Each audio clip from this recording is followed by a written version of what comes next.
if they may be updated? Or are we going to get a lot of the same numbers, you think? I think it'll probably be the same numbers. I think Max Preps kind of goes off of the AZ Preps.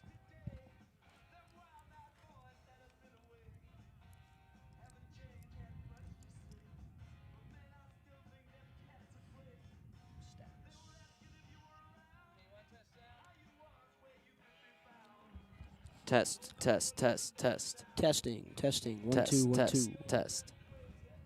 There's going to be a delay, don't forget.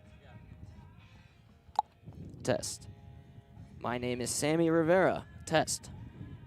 I think my name is Ryan Sikora. Test. Pitching. It is bright. That's what sunglasses are for, Sammy. Ooh. Yes. Oh, yeah. There's good volume on that. Yes, that's good volume. Big thumbs up on that. Schumard, 5 appearances.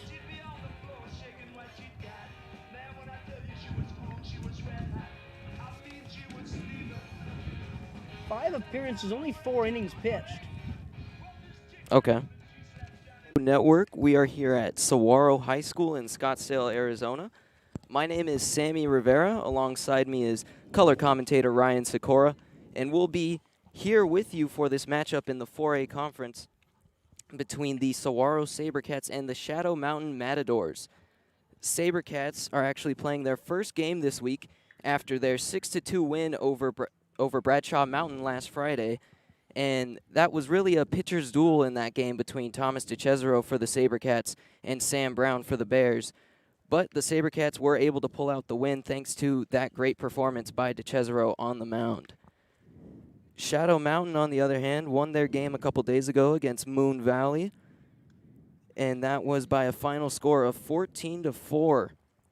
Heading into today, the Matadors are 2-2 in their last 4, and the Sabercats 3-1 in their last 4.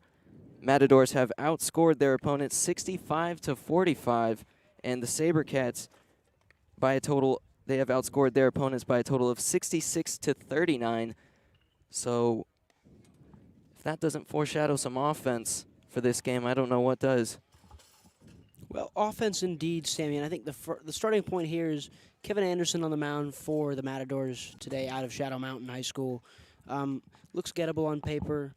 Not the best ERA out there, and obviously for Saguaro, a start for Cade Schumart, a freshman. So if you're Shadow Mountain, you're going to look at that and say a freshman on the mound, possibly making his first start, a chance to get some runs early, put some runs on the board, a 5.25 ERA for Schumart. But also we've seen Cade Schumart at some point this season already. And he looked pretty good in that little cameo he gave us. So positive signs for Joe Mickey to work on with his pitcher today. And other than that, we'll work at the mound. Other than the work at the mound, you'll see a lot at the plate for Saguaro. Like we saw against Bradshaw Mountain, a good run late to pull away and get a really big victory in a top 10 matchup. This bears a little more likely towards Saguaro, 8 versus 24 in 4A. Obviously, the Sabercats being number 8 in the state.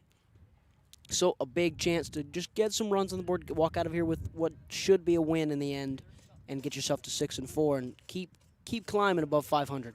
Yeah, we'll have to see if, as you said, this may be the first start for Cade Schumart here for the Sabercats, and we'll have to see if the nerves get to him at all.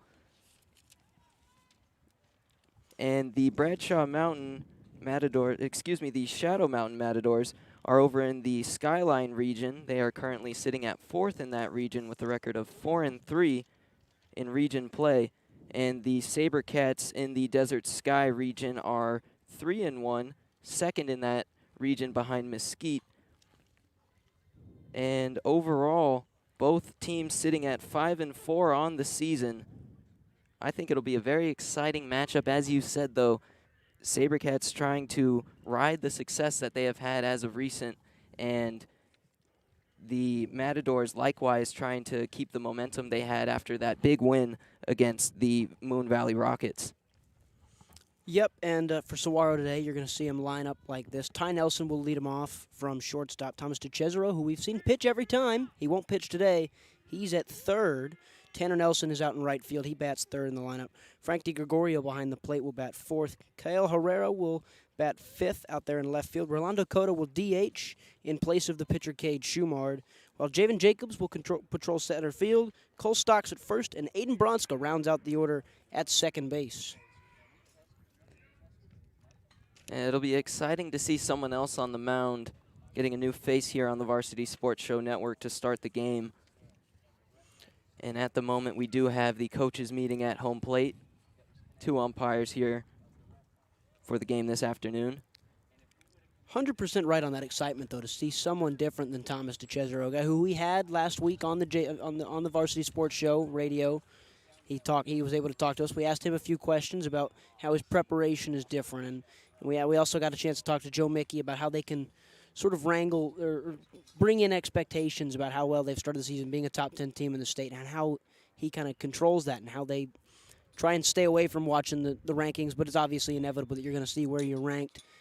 You have to think that they see that today, though, as well. Them being 8, Shadow Mountain being 24.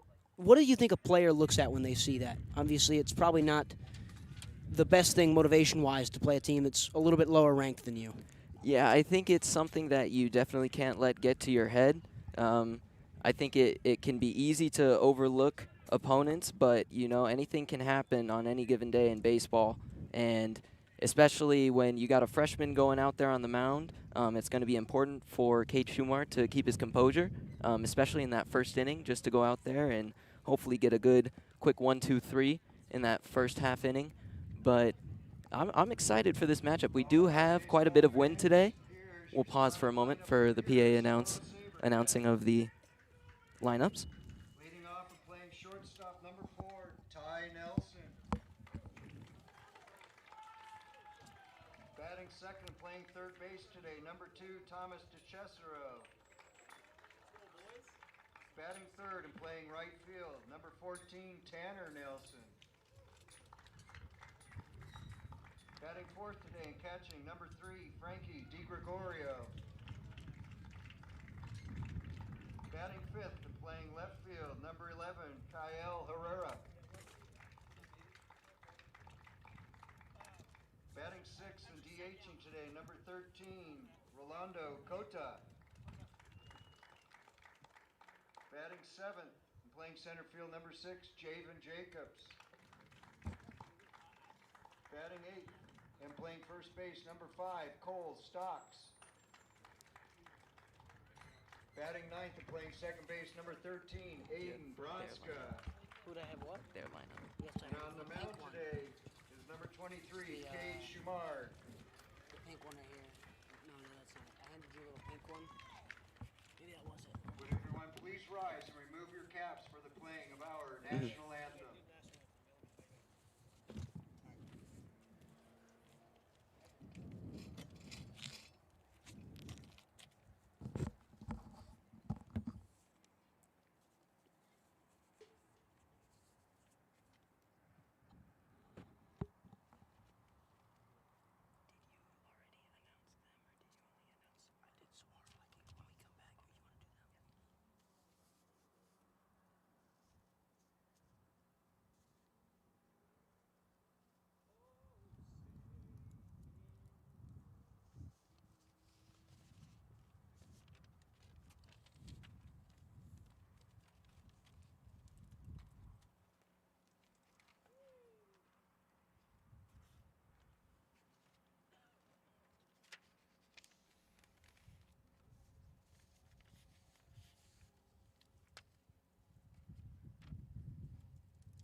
welcome back. A very windy day we have here on this Thursday afternoon. Wind blowing from left to right. Coming right at us, which has made it tough for the pregame sort of preparations, but we move anyway. Yes, we do. And we will actually get ready to announce the starting lineup for the Shadow Mountain Matadors, coached by head coach John Pulley. Left to right. Wind blowing from left to right. South to north. You give directions. Well, I mean, they can't see what way the field's oriented, but anyway. Okay, so leading it off for the Matadors is number 18, Jason Wren, followed by number 2, Captain Kevin Anderson. Batting third for the Matadors is number 7, Kyle Anderson. Cleanup for the Matadors is number 13, that is Jason Data, followed by number 9, Braden Wilson. Next is Julian Collins, number 25. And batting for number 7, batting for number 28 and in all over the place, number 6, Tyler Hastings. Conroy will be batting DH for Hastings. And rounding out the lineup for the Matadors is number 23, Gavin Rubin. And number 28, Andon Hernandez. And again, pitching for the Sabercats is freshman Cade Schumard. Cade has looked, we've just watched his warm-up, or at least while you were attempting to read off the names on the lineup card. I was watching Cade. I was giving a bit of a look at him. He's, again, towering little figure out there for a college or for a high school pitcher. Left-handed, different little look than you're normally going to see at this level. Throws some good stuff, as we saw in his one outing that we've seen him so far, and it'll be interesting to see how Wren deals with it as the opening batter for the Matadors, who are rocking a pretty nice blue, but I don't like the jersey combination here, I guess. It's a little, maybe it's purple, I can't see very well. Bit of a clash, yeah, it is a navy blue top for the Matadors with some gray pants. And the first pitch is in there, strike 1 for Schumard. Nice start. And the Sabercats are wearing some black jerseys, white pants, and some black socks. Yeah, as you say, not the best combination. Lots of clashing on it. That's a ball to make the count 1-1. As you said, that one a bit outside.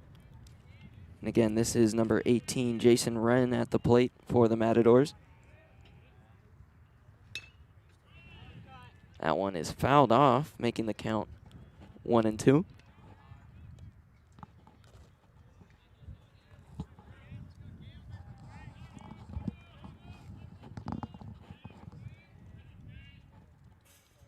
Schumard dealing from the stretch. That one low. Evens up the count at 2-2.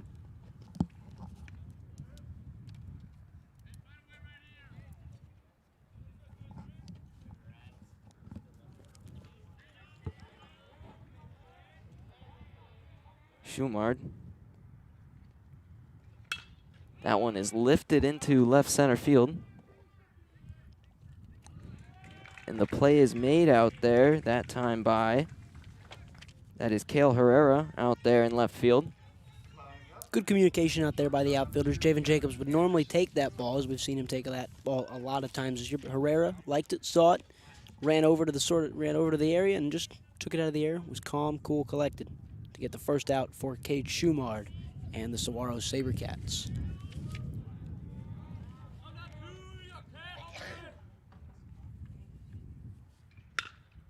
That first pitch is fouled down the left. Some pop on both bats so far for Sunrise Mountain. The first one got out there to Herrera. Had a bit of speed on it. That one definitely had some pace to it.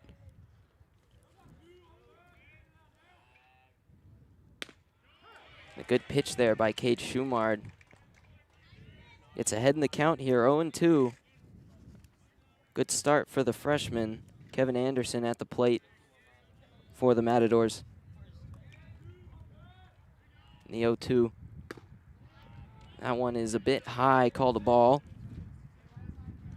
1-2 is the count now.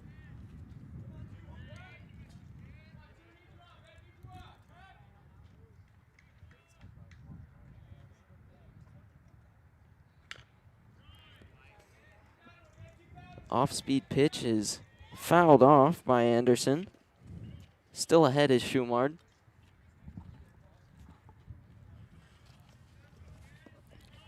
Anderson, as you mentioned in the reading of the lineups here, is a captain for this Shadow Mountain program. And that is strike 3, really good pitch from Schumard. 2 up, 2 down as we start the first inning here. Now coming up, pitcher number 7, Kyle Anderson. Really strong start here for the freshman. Kyle Anderson now to the plate. Number 7, first baseman. Anderson will be on the mound. Excuse me, he'll be on the mound. You are correct. When we come back, a right-hander.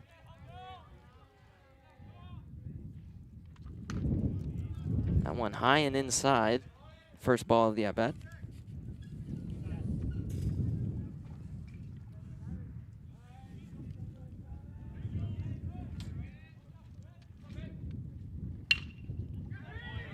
That one is lined into left field. It will get down for a base hit, and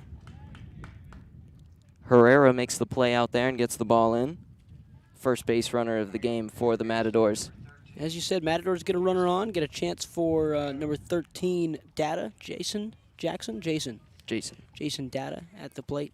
Runner on first, Anderson the pitcher. Now, Schumard, this is where you got to calm down if you're Cade Schumard here. You're a freshman. You're making what we think is his first start in his career. He's got a runner on the base. He's allowed a runner now to reach base. Can he get out of the first inning without any more runners to reach the base? First pitch is in there for a strike. Throwing strikes early. And that's the perfect pitch to calm you down right there, first pitch strike. Undoubtedly exactly what you're looking for.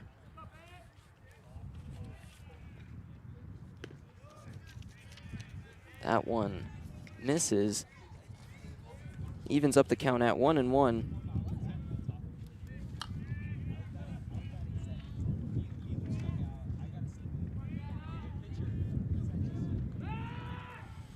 Wind picks up as Schumard attempts to pick off first. It is unsuccessful, but that wind is really blowing. You can kind of hear it through the headphones, and I'm sure you can feel it out there on the field. Wind is at the back of Schumard. That one low and inside makes the count 2-1. Good work from DiGregorio to keep that one in front of him, keep the runner at first.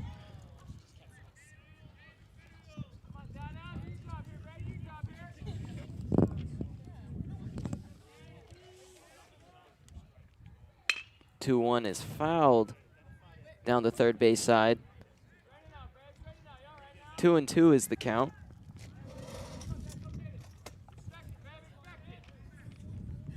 Number 9, that is Braden Wilson, is on deck for the Matadors. We'll see if he gets a chance at the plate. That one again fouled off down that third base side.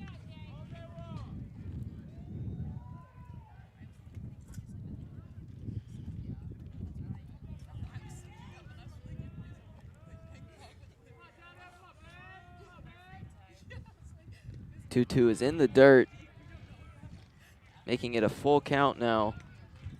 With 2 outs, that runner is likely to be moving.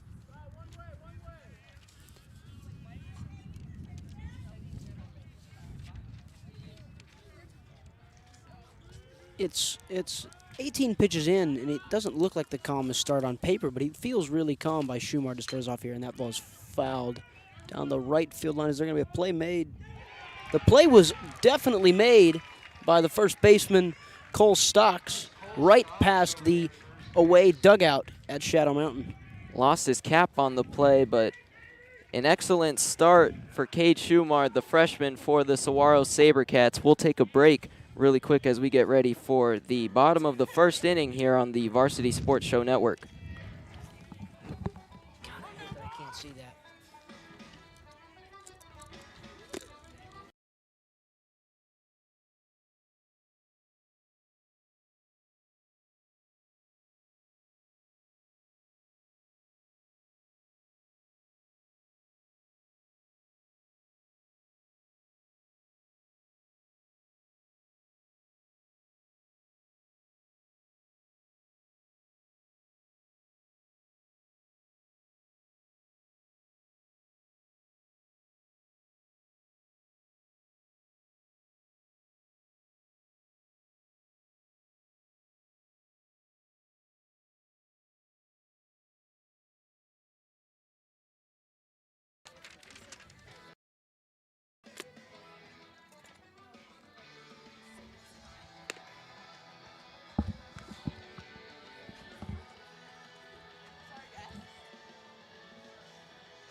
Welcome back here on the Varsity Sports Show Network.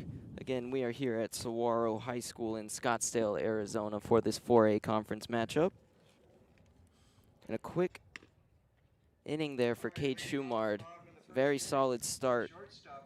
And as we get set to get started, Ty Nelson will start us off here for the Sabercats. Yeah, and you say solid start for Cade Schumard. On paper it didn't look that great, like we talked about right at the end of the top of the first inning. A lot of pitches, a lot of full counts that came in there. Runner got on base, but he looked really calm throughout, and that's exactly what you want, is a calm presence on the mound, especially for a freshman like Schumard, as the first pitch gets ready to be dealt by Anderson, the pitcher, to Ty Nelson. That first pitch is fouled back. Slight flinch from our cameraman Vince Delicio after he took the shot against up there at Bradshaw Mountain, but that one was a little too close to the fence to get him.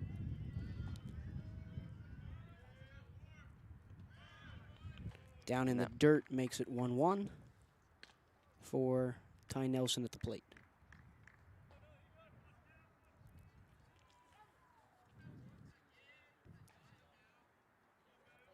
And the 1-1 from Anderson. Again, a bit low, making it 2-1. Anderson is dealing from the windup.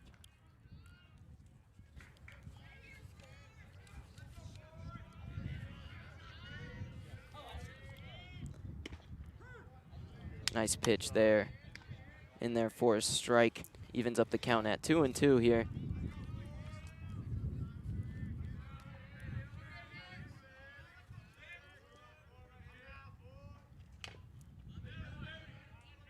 Off-speed pitch is fouled back by Nelson.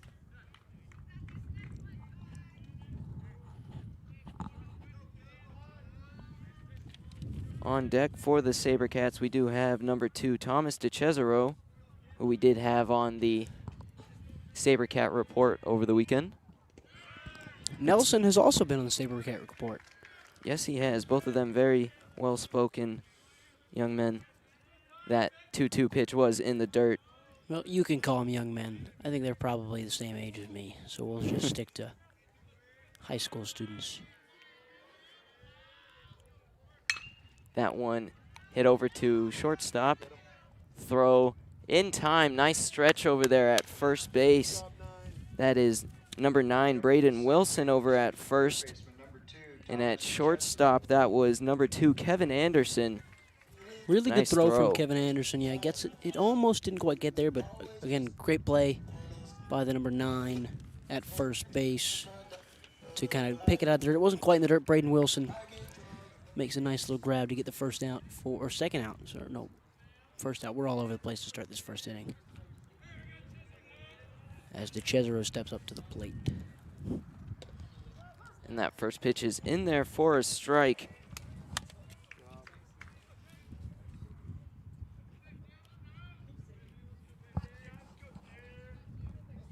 One out here in the bottom of the first. Next pitch is a bit high, evens up the count at 1-1.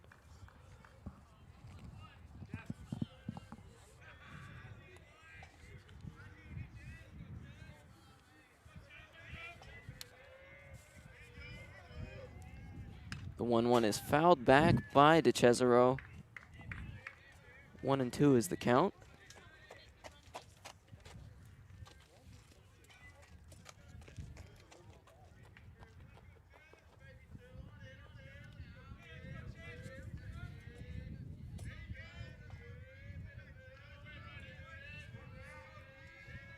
And the 1-2.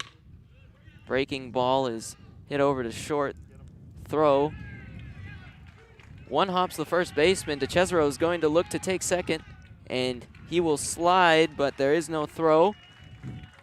Nice aggressive base running as we've seen in the past by the Sabercats. Cesaro dirties the pants to get the second. It wasn't really necessary. Tough throw to be made by a tough moving throw to be made by Kevin Anderson over there at short.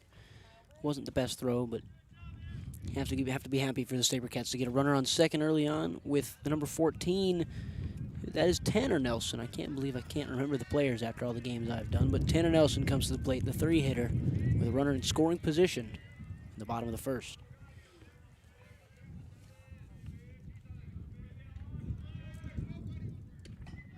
Breaking ball is in there for a strike.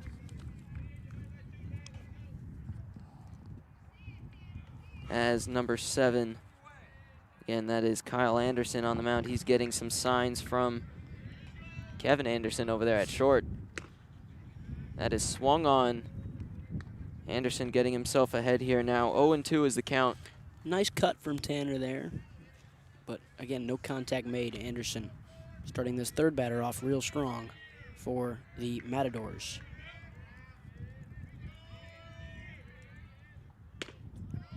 That one misses outside. Not a bad spot to miss. 1-2 is the count.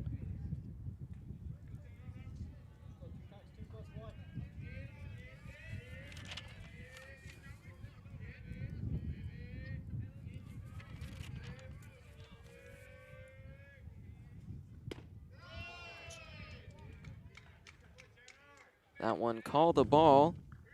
It was a good eye, though. I thought it was actually definitely a ball, but a tough call to be made by the umpire. Good pitch from Anderson for the second straight time.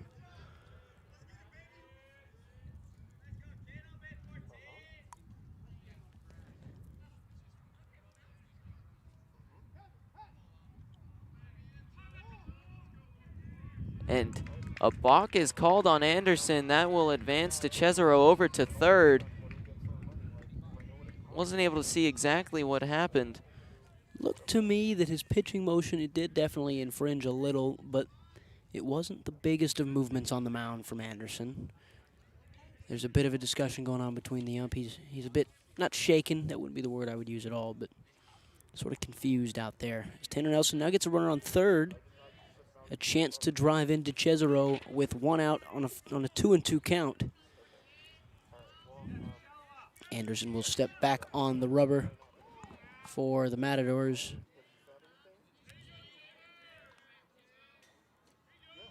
The 2-2 swung on and missed by Nelson. And that will be the second out of the inning, bringing up number 3 catcher Frank DiGregorio. On the season, DiGregorio has 7 RBIs in a position to get another. First pitch misses outside. Starts us off with a ball in this at-bat.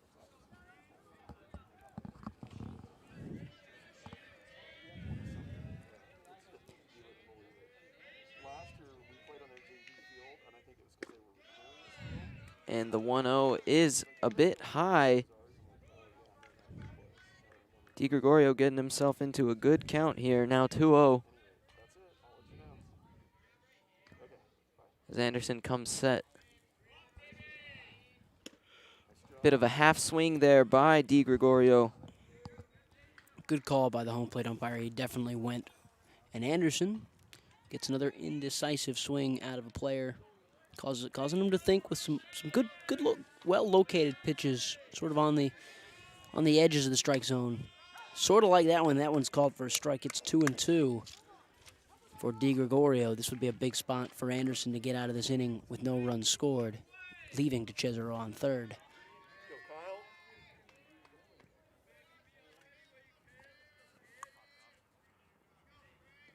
Steps off the mound.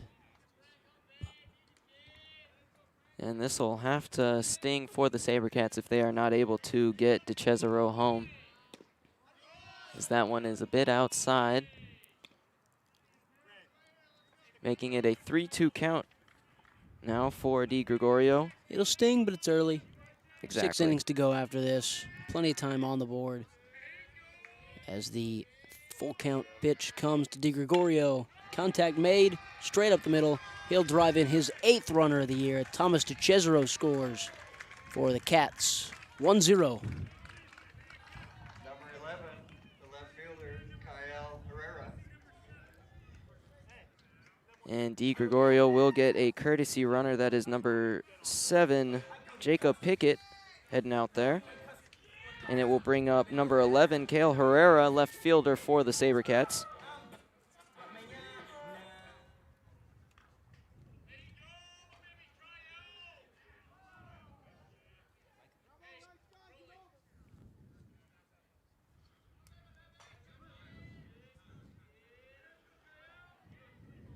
First pitch to Herrera is high. Starting the at-bat with the ball, 1-0.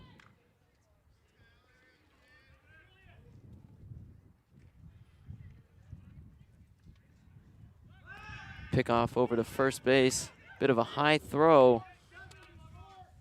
Good grab by Braden Wilson. Yes, it was over there at first base. He keeps DiGregorio at first, who probably isn't the biggest threat to steal, but threat to steal he may be in Kevin Anderson's eyes, and he's causing some issues. Kyle Anderson is the one on the mound.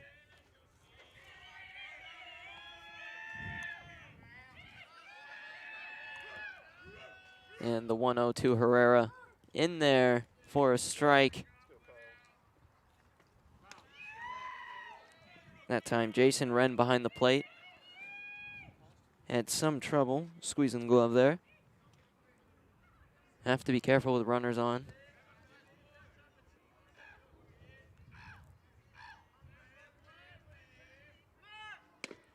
Pickett will steal second easily. Not a bad throw there by Wren, but still just an excellent showcase of base running by Pickett. It's easy to see why they use him as a courtesy runner. So smart out there on the base path. And he's been used as one of those every single game. As you said, he's really intelligent out there, knows when to go, but he's got some speed to him. And that's the main thing when you look at a courtesy runner, is Kyle Herrera stands at the plate.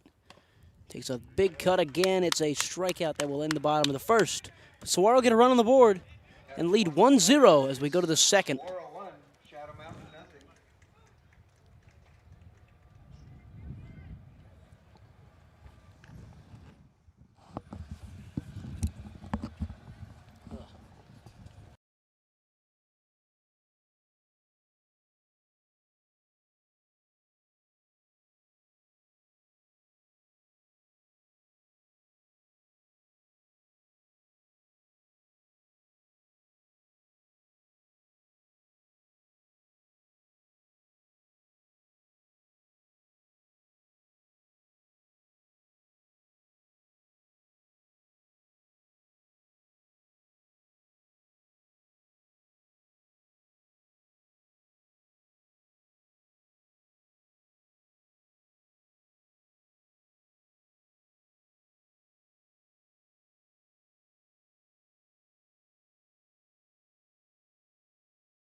Welcome back here to the top of the second inning here at Saguaro High School.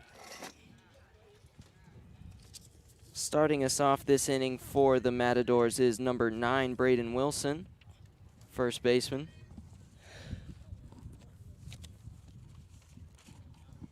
And we're back to Cade Schumard on the mound. Obviously a very solid first half inning for Schumard there. 18 pitches, but it felt like a lot less to me. I mean, calm, cool, collected on the mound. Got 3 outs for the freshman as we get the number 9. That is the first baseman at the plate. Fouled off for a first pitch strike. Leading off the top of the second is first baseman number 9, Braden Wilson.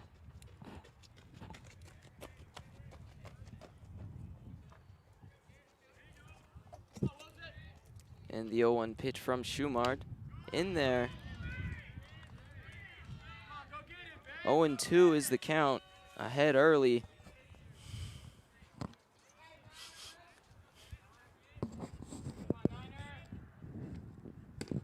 Swung on and missed is that 0-2 pitch. A nice fastball there by Schumard. Wilson goes down swinging for the first out of the inning. Cade Schumard putting in legitimate work here to start the second inning. He's a freshman. We have to keep mentioning that, but he looks really, really good. And if you're Joe Mickey, behind Thomas Cesaro, that's the big question of the year. What can you find in terms of pitching when you get into the postseason? And he's proving it right now with another strike thrown on a tip. And this brings up number 25, right fielder Julian Collins for Shadow Mountain. On deck for the Matadors is number 22, Braden Conroy, the designated hitter. Schumard. And that time Collins squared to bunt, though he pulled it back once he saw where that pitch was going. 1-1 is the count.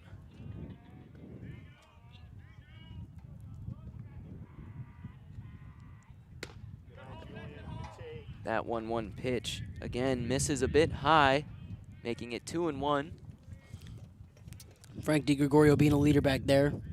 Knows he's got an inexperienced guy on the mound, so he's going to take a lot of control in this game, as he has for most games this season, though. Bunt is shown, and it goes foul for a now 2-2 count. Has to swing now, so that's exactly where you want him if you're Cade Schumard.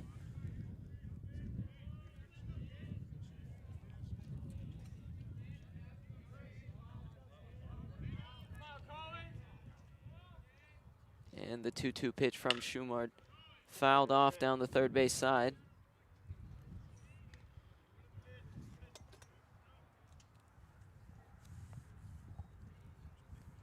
Collins, a sophomore for the Matadors.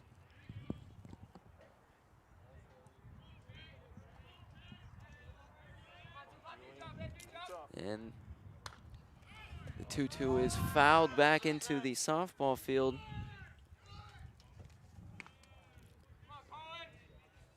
Working, Julian. And like you were saying, it doesn't seem like Schumard is in too much trouble up there on the mound, but the Matadors are making him work for each and every out early on in this game, as that one is hit into the gap, and it will fall for a base hit for Collins. Javen Jacobs coming up with the play out in center. Yeah, and they're making him just work enough just to cause stuff like that. A little blooper out into the outfield for a single out there, and brings up number 22 for the Matadors. That is, sorry for the pause, that is Conroy. I think it's Braden Conroy, who will step in as a solid little lefty for the Matadors. Lefty on lefty here. First pitch misses outside. Starts us off 1-0 in this at-bat for Conroy.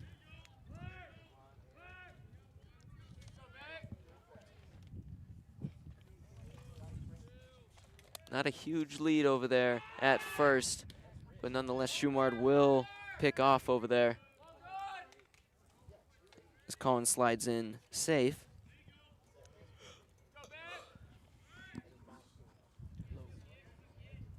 One out here in the top of the second. Schumard now throwing his 30th pitch of the game. That one is lifted back behind third base, excuse me, to Cesaro giving chase, but it will fall foul. It was always going to be a tough play for Thomas Cesaro to make there at third. No real help in the outfield from Cale Herrera due to the slight shift thrown out there. Not really a shift, I'd call it, just more of a lean towards right field. But a shakier start to the second inning than the first inning for Schumard.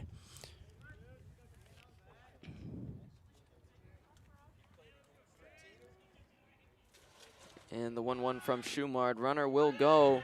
Throw from D. Gregorio, 1 hops. And Collins is in there safe.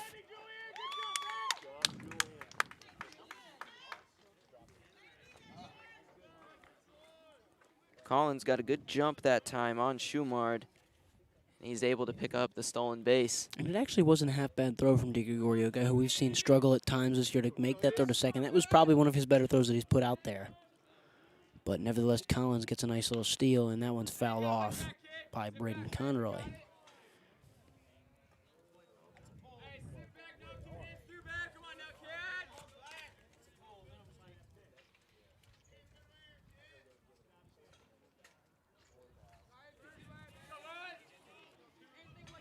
And on the season, Conroy batting .316 as that one fouled again. Just a little late on these pitches from Schumard. And you can see by the way he's trying to swing. I think he's trying to do that. He wants to put something in there in that gap between third, short, and make Cale Herrera kind of work for it on the ground with the runner in scoring position. 2-2 is lifted.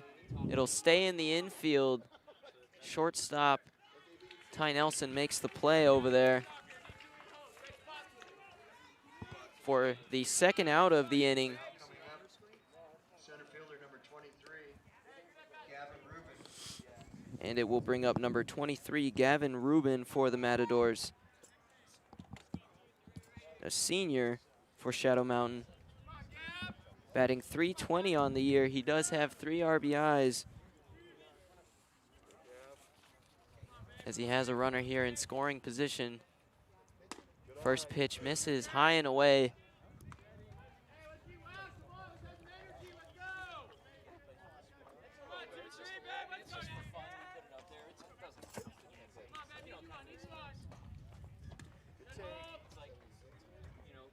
That one called a ball.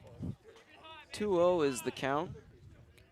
Collins causing concerns on second for both the catcher and the pitcher, as that pitch count continues to rise, now at 36 in only 1 2/3 innings. Good pitch there by Schumard. He gets Rubin way out in front there for the first strike of the at-bat. 2-1 is the count. That felt like a rhythm pitch almost for Schumard there, as you saw the strike thrown and Di Gregorio acknowledged it, and that one comes as well. Same pitch, same strike, 2 strikes now.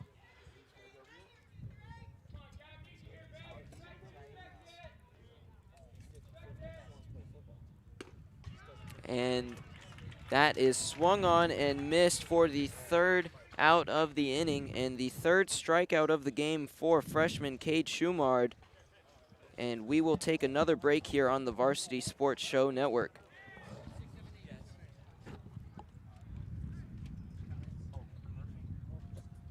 Or at least just cut our mics.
Rolando Cota.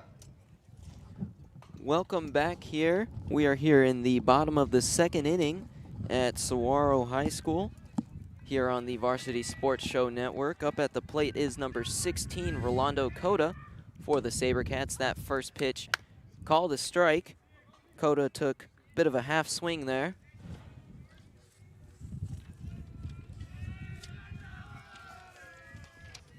And the 0-1 pitch from Anderson is fouled off towards the softball field.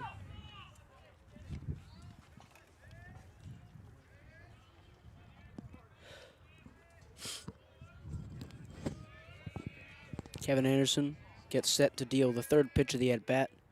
It's a ball outside, and Sammy, we want to talk about Rolando Cota a little bit here, who had a good game last time out against Bradshaw Mountain. It was the first time we saw him starting in the lineup as the DH after we saw a bit of fluctuation in the lineup. And the lineup has, again, changed a little bit today, but they've kept it mostly as what it was against Bradshaw Mountain, and a big win for them as that ball was delivered outside as well. It's a 2-2 count to Cota. But what did you make of the lineup changes last time, and how did that affect them against Bradshaw Mountain? How is that helping them here today, maybe, perhaps?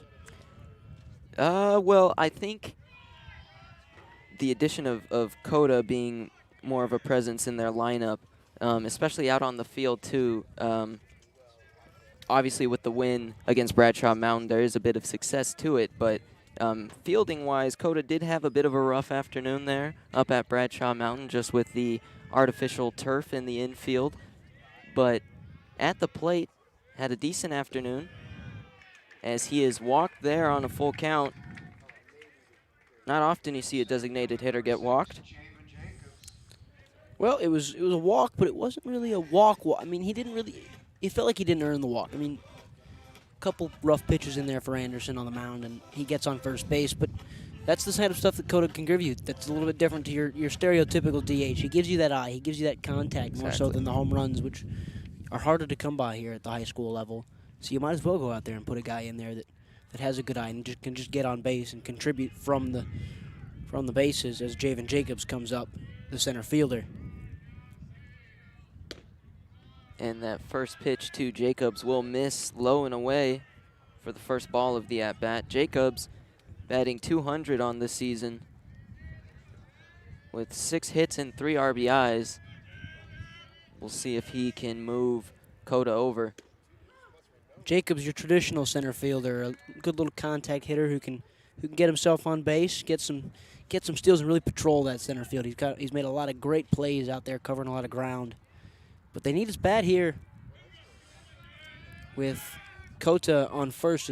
He was not really a big leadoff, but a big enough leadoff to cause some issues as he's attempted to be thrown out at first. It's unsuccessful.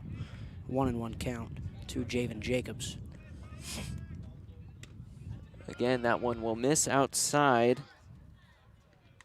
Anderson kind of struggling here early on. Does have a couple strikeouts. But as you said a bit, I think he is thinking about the base runners a bit too much. Cota, not much of a lead over there at first, but he did make a move over there as that one gets past the catcher, and Cota will move over to second. That time looked like it was just a bit outside and a bit too far for Wren, a bit out of his reach. Yeah, Cota, again, probably causing a bit of issues there with both the catcher not really seeing it and the pitcher not throwing the greatest pitch, as we have some sort of flying creature in and around the area. As Jacobs will step back in with a runner now on second. That is Rolando Cota on the bases. And that is hit sharp to the shortstop as he makes the throw in another good stretch, and he is called safe over there at first. Tight call, but I think it was really an easy one in the end. Javen Jacobs legs it out pretty simply, and we talked about the speed that he can give you when he's on the bases, but how about the speed to get to the bases as runners move to the corners? Javen Jacobs advances Rolando Cota to third and steals a base, arguably, getting to first. And that was a tough play over there at shortstop for Kevin Anderson. Still made a good throw.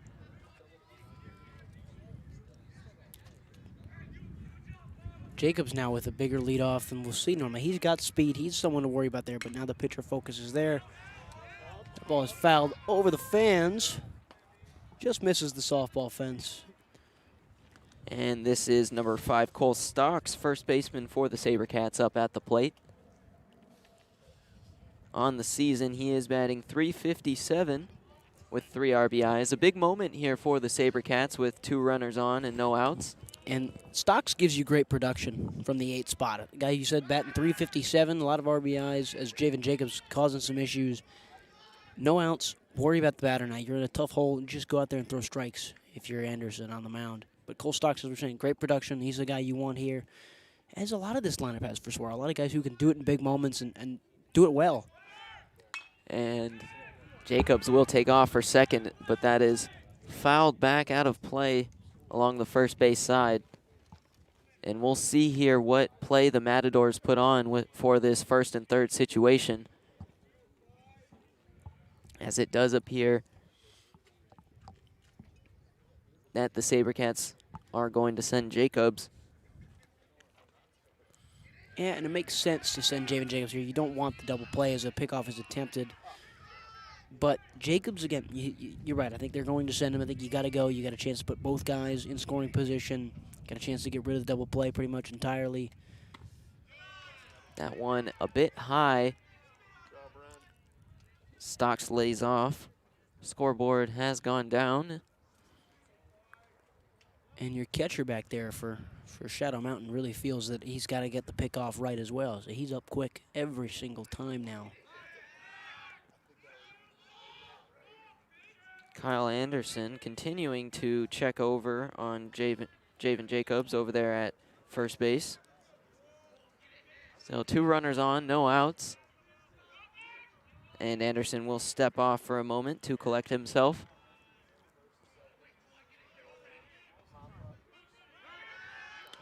Another pickoff move over there at first. Real Lots concern with Javen Jacobs. I mean, they're worried about him. Well, and as you said a bit earlier, lots of speed over there at first. And we are hearing some chirping now from the Sabercat dugout as that is lifted over to right field. And it will fall foul. That time it was the right fielder giving chase out there. He made an effort at it. The right fielder is going to be is Collins. I believe. Julian Collins. Over there at right field, number 25. Yep, that is correct.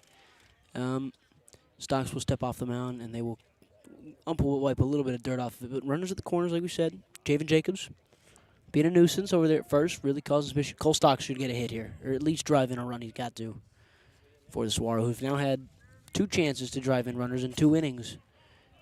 Because it's been a long start to this game. A lot of high pitch counts early for both. That one called the ball, evens up the count at 2-2. Anderson.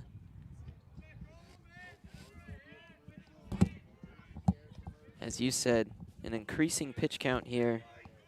Now about to throw his 41st of the game. That one, Wren will fake the throw to second, but unable to get Coda to make a move at third. And now 2 runners in scoring position here for Cole Stocks. No outs and a 2-2 count here for the first baseman. Yeah, and Javen Jacobs went. He wasn't looking back. He stood up at second, was really confident there, and that probably was part of the reason where the hesitation came from as he walks Cole Stocks and walks the bases loaded for number 13, Aiden Bronska, the 9-hitter on the year. And then you get the top of the order with Tyler Nelson, to Cesaro, and Tanner. 1, 2, and 3 coming up after Bronska here. Big opportunity for Saguaro to get some runs on the board here. Only in the second inning. Already up 1-0. Infield in here for Shadow Mountain.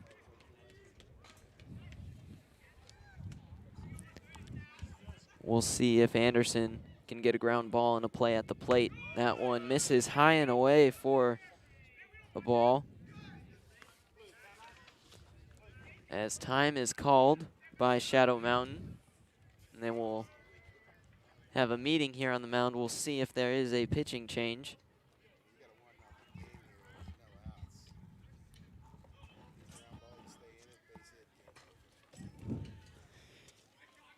And we'll take this time. I don't know if we're live. I think we are still because it's just a mound meeting. But we want to talk about the moment here. It's a big spot. Obviously, 1-2 runners on all 3 bases. We already mentioned you're at the 9 here. You get 1, 2, 3, no outs on the board. A pitcher who's clearly struggling with the pitch count high early. You've got to get at least 1 run in this inning. You have to say. We are still live according to our main man behind the scenes, Ty Lee. But Bronska, he's been a big bat in the 9-hole all year. As we're going to come back and resume play, but Bronska's got it. Maybe not Bronska, but one of the Nelsons or DeCesaro needs to bring in a run and extend the lead here for the Sabercats, undoubtedly. Yeah, and we'll see Bronska on the season batting .333 with 3 RBIs. And the 1-0 is in there. It was a bit low. Bronska didn't like the call, but nonetheless, it is a 1-1 count now here for the second baseman. Let's see if that mound meeting can calm down Kyle Anderson on the mound. That one a bit low. Now 2-1 is the count.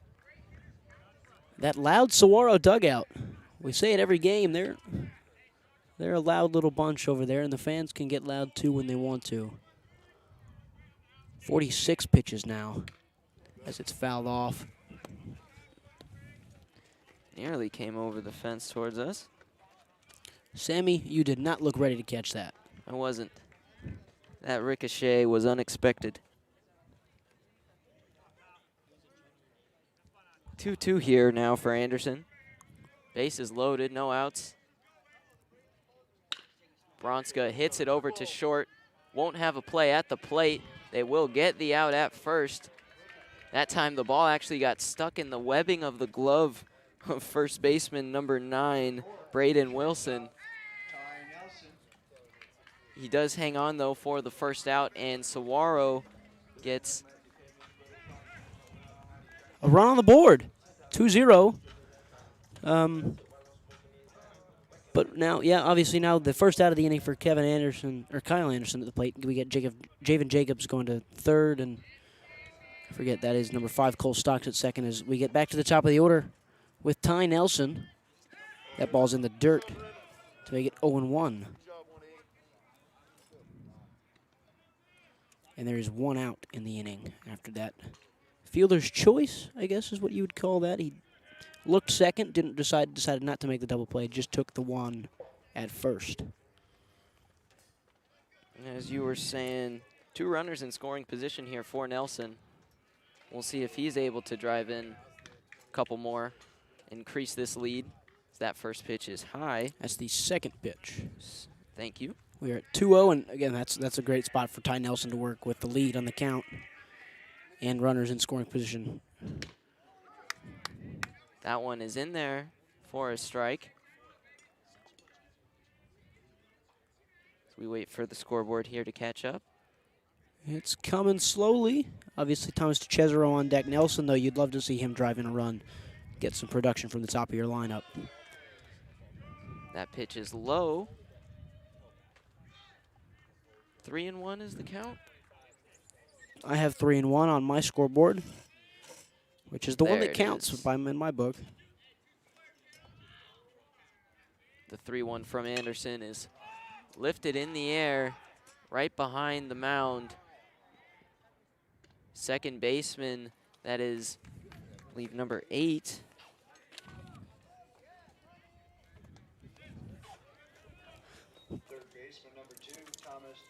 Andon Hernandez. Excuse me, he is listed as number 28 here on our roster. Nice play there. That time he called off shortstop Kevin Anderson and made the play himself to retire the second out of the inning, bringing Thomas Cesaro to the plate. Still 2 runners in scoring position here for the Sabercats. First pitch is in there for a strike. It'd be very good for Kyle Anderson to get out of this with only 1 run put on the board and keeping it at 2-0. But it'd be a missed opportunity for Saguaro. And you don't want to see that this early on in the game. Cesaro hoping to drive in some runs here. Breaking ball will miss high. 1-1 here for Cesaro.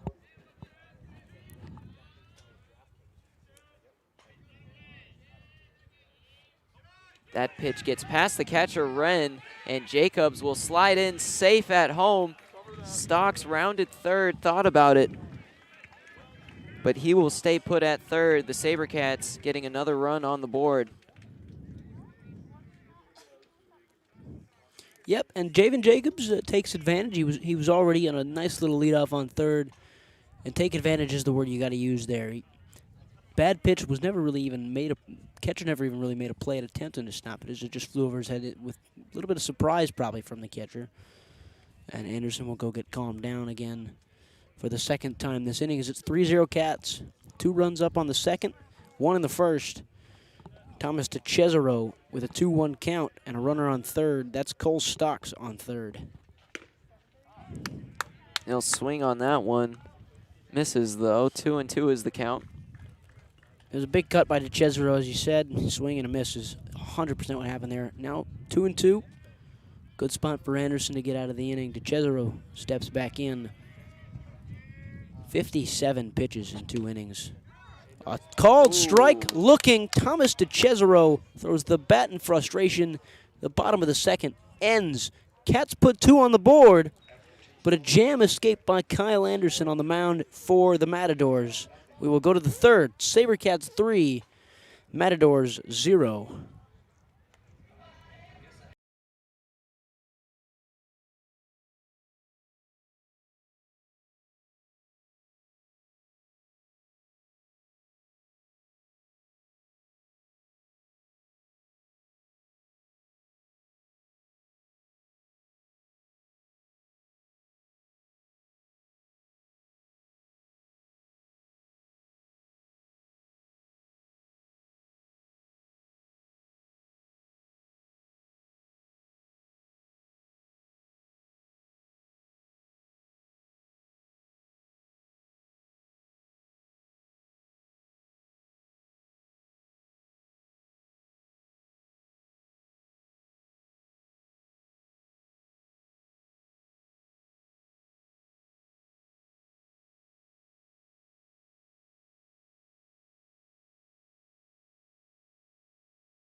Welcome back here to the Varsity Sports Show Network. We are here in the top of the third inning in this 4A conference matchup between the Shadow Mountain Matadors and the Saguaro Sabercats. Leading off the top of the third for Shadow Mountain. And we will get Andon Hernandez to lead off, who we had down as 28 in our stat sheet, but he is actually number 8, and we saw a really good play on that pop-up that was really popped up 2-3 miles in the air, it seemed like, and Andon Hernandez made a great play for what was the second out of the inning, as he will lead off our third inning for Cade Schumard, the lefty. 39 pitches in the first 2 innings, which seems like a lot, but when you throw him next to Kyle Anderson, who's the pitcher for Shadow Mountain, it pales in comparison. First pitch is swung on. Slow roller over to short, but the play is made by Ty Nelson. Excuse me, the ball is dropped over there by first baseman Cole Stocks. And Hernandez will be in there, safe. Stocks, he had it. Yeah, don't know necessarily how that got through his glove. Well, a little too much confidence is probably the answer there. He had it. He was looking to already make that throw to second to reset the inning, and right now I think head coach Joe Mickey for the Sabercats is out there arguing that was on the transition after the catch.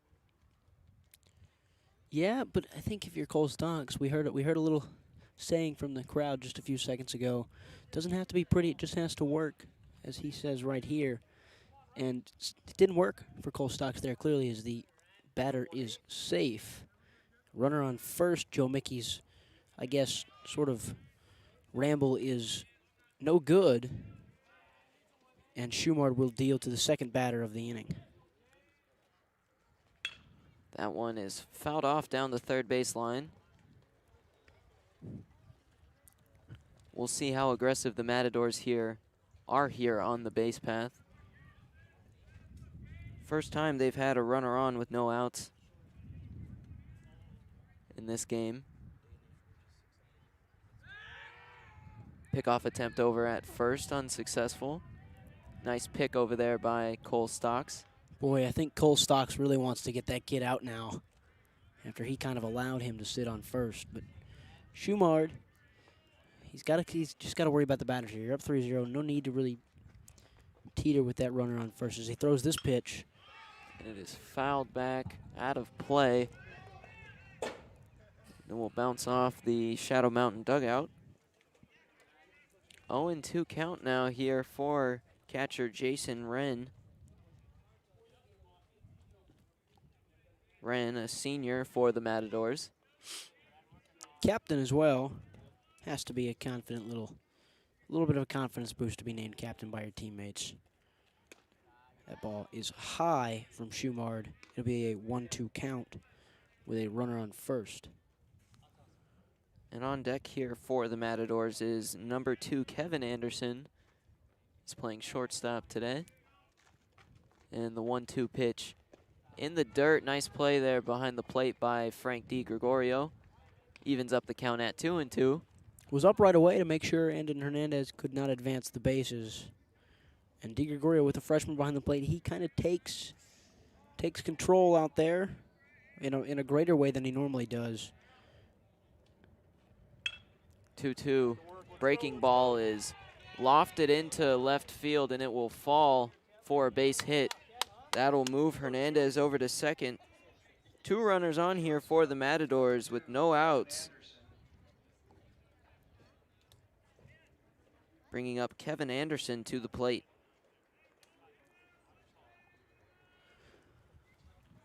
Kevin Anderson, the shortstop, has had a few tough plays to be made over there at the in the middle infield. He's had a few tough throws, long throws from short that he's had to make. He's made one, didn't quite make the other as the first pitch goes down and low to make it a 1-0 count early.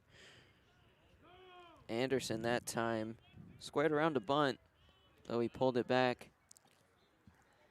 Stocks will stay up on this play. The 1-0 in the dirt again. Runners will stay.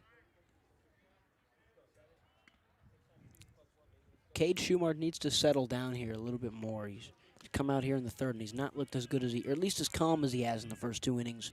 DiGregorio's had to save him a few times. Runners on first and second. Not the best start to the third you're looking for. And the bunt is laid down by Anderson. Schumard will make the play over at third, getting the force out. And that time it was Cesaro trying to get the out at first, but Anderson was able to beat the throw. successful play from Schumard. Smart play. Knows he wants to get the lead runner. Knows it's a force out. And Cesaro, who we've seen has a little bit of pop on the mound with some speed on the throws. He's probably got the arm for hot corner over there at third. Almost makes the throw from third to first. A long, long throw, but in essence, it was not in time. That ball is low and inside for a first pitch ball to make it 1-0. And now at the plate is number 7, Kyle Anderson, the pitcher for the Matadors. His last at bat, he hit a single to left field, as that is hit off the end of the bat down the first base side.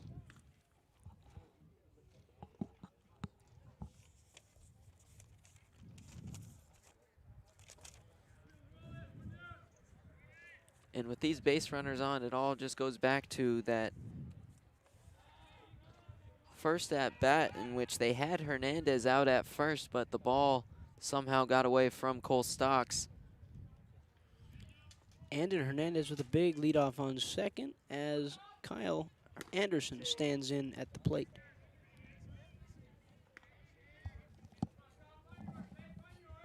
It's a base runner, actually, Jackson. It was Jason, but Jackson is now that base runner. They just got that pitch is a bit high there for Anderson.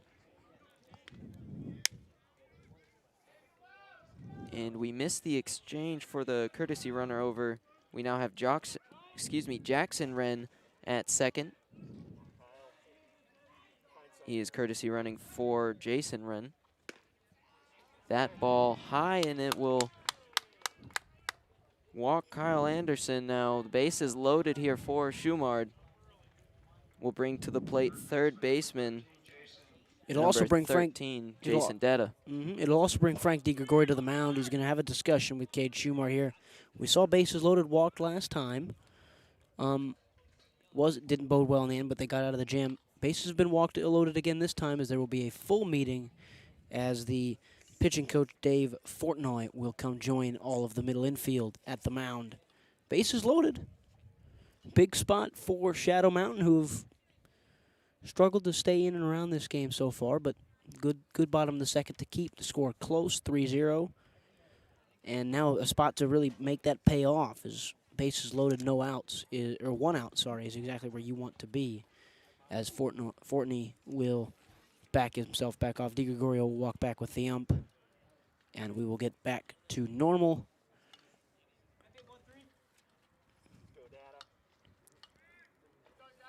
Yeah, if you're Schumard, you just want something here to stay in the infield, try to roll up a double play somewhere.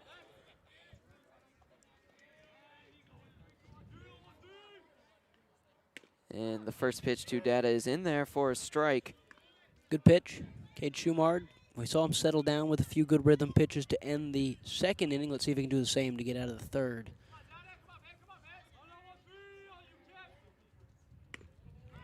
Second pitch is in there for a strike. 0-2 here for Schumard. And we've seen that every time there has been a meeting on the mound afterwards. Both Schumard and Anderson for the Matadors have calmed down a bit and have been able to throw some more strikes. That pitch a bit high and away for the first ball of the at-bat. 1-2 is the count for Jason Data. Schumard, only a freshman. He's a little bit thin on the frame, has a bit to add in there, but you expect that fastball to increase as the years go by. But right now, we'll talk in the now as a ball is fouled back, straight back, to keep the count at 1-2.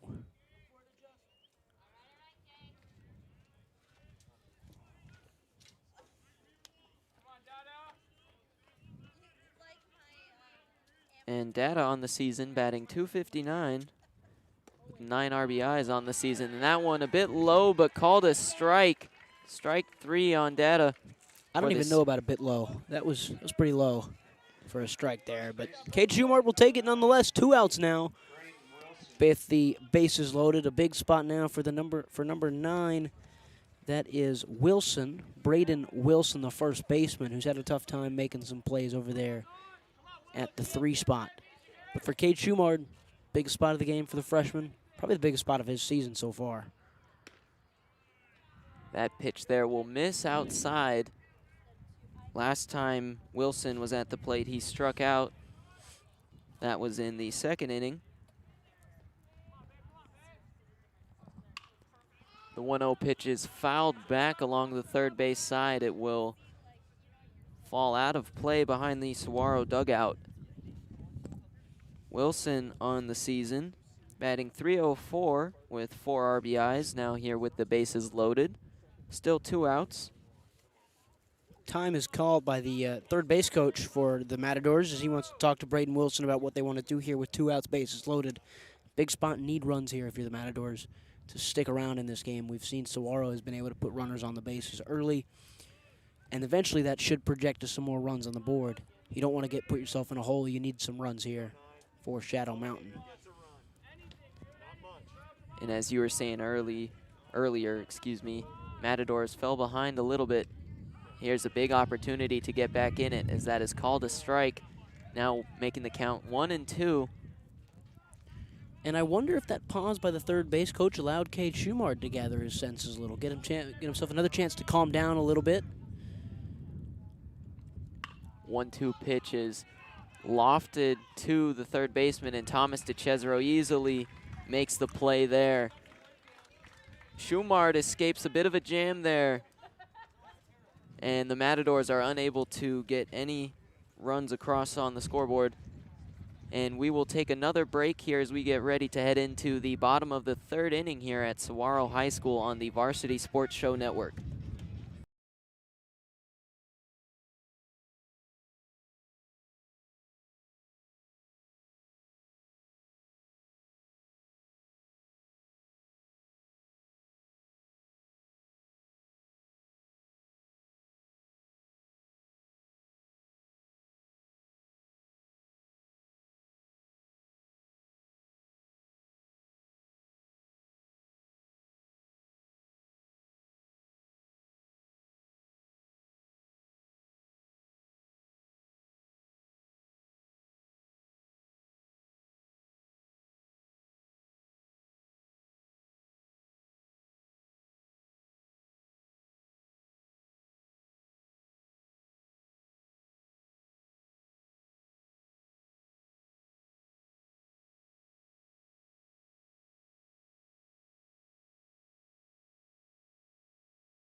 Welcome back here to the Varsity Sports Show Network.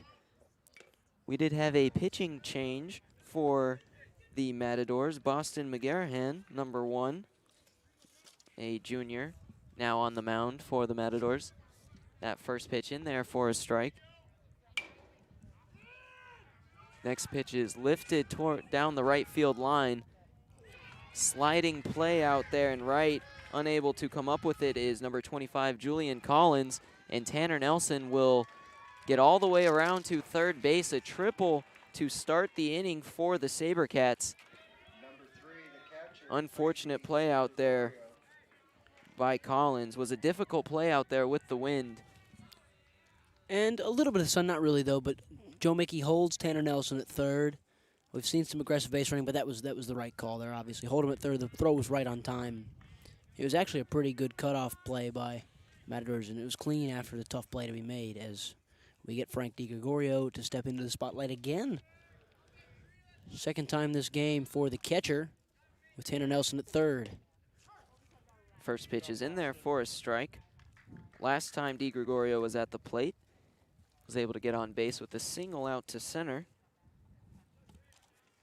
But still, just the last possible way you wanted to start if you're McGarrahan. 100%. He got a hit that he probably would have liked. A little pop fly over to the right field line, and it was a tough play to be made by the right fielder, but not the worst start for McGarrahan. It just didn't really roll his way. Sometimes that happens in sports. With DiGregorio, who's going to be on the radio show this Saturday without me, without you, with Vince though, who we've been told is not the biggest baseball guy, but he'll pull through for us. We hope. As he always does. That was a ball tip foul to make the count 1-2. Yes, and prior to that, McGarrahan threw a really nice breaking ball in there as that one is lifted back behind the second baseman.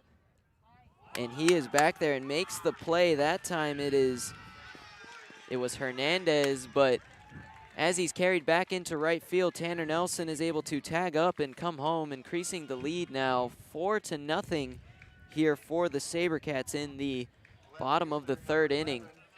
Andon Hernandez made 2 good plays out there at second, 2 balls that have been flown way out into the sky. That one was just a little too tough to make the catch and the throw. And as you said, Tanner Nelson walks in to make it 4 as we get Kyle Herrera at the plate. Last time Herrera was up to bat was back in the first inning. Struck out in his first at bat.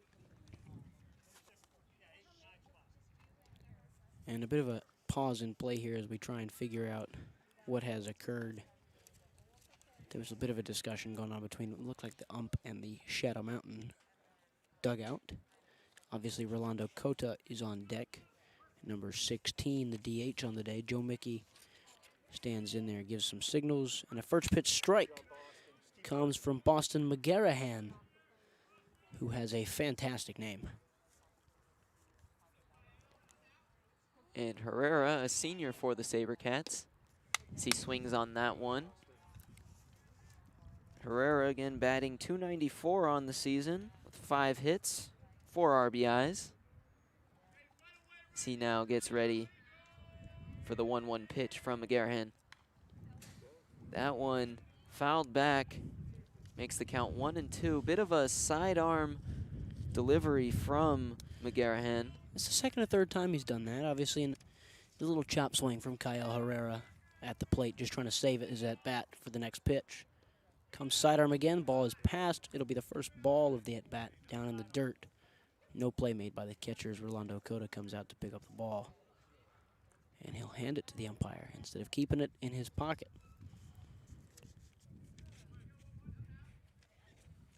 And the 1-2 from McGarrahan is swung on and missed by Herrera for the second out of the inning. Number 16, the DH today. Brings up number 16, Rolando Cota, DH for the Sabercats. He got walked last at bat. That was to lead off the second inning.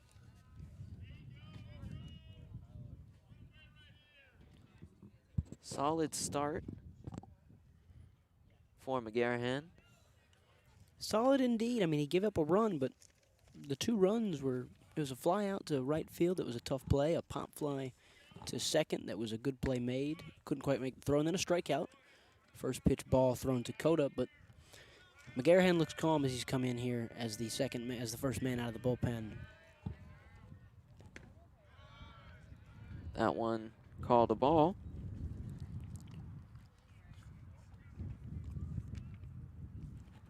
.2-0 is the count now for Cota. And I would also like to mention, it looks like Saguaro is kind of reading the game as well. Obviously, they've seen the Matadors go to the bullpen. They've got somebody throwing in their bullpen as Cota flies one down the right field line. It's a high fly ball. It was a tough play to make. It didn't look like he made it. There was no erupt roar from the bullpen or the field. So that'll make it 2-1 for Rolando Cota, but let's see if we can't sneak a view into that bullpen there. It looks tough to make out, but it looks like Thomas Cesaro, who would be making a closer's appearance probably this early on in the game even for the Sabercats. It's number 9, actually. Yeah, it looks like it might be Luke Olinger warming up in the bullpen for the Sabercats. Yeah, that As makes we a little see more sense. Wren now calling time to go and speak with McGarrahan. 3-1 count now for Cota. Nice little spot for Rolando Cota here if he can get on base. You get Javen Jacobs, who's flashed some ability on the bases when he can get on.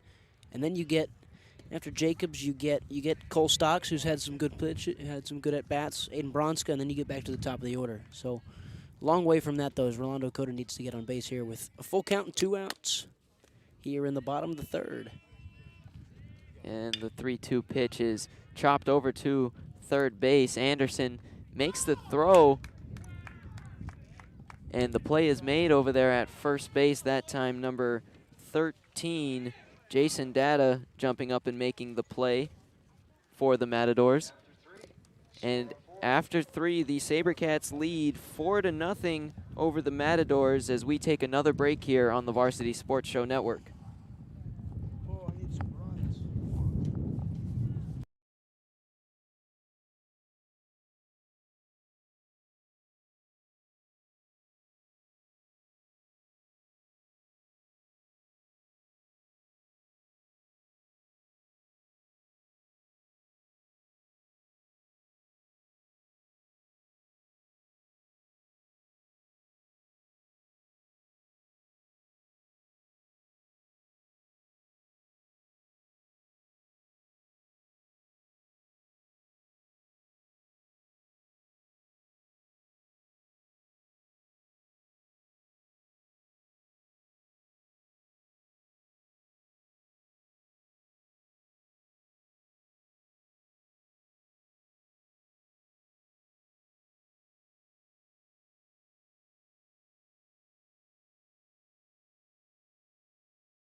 Welcome back here to Saguaro High School here in Scottsdale, Arizona.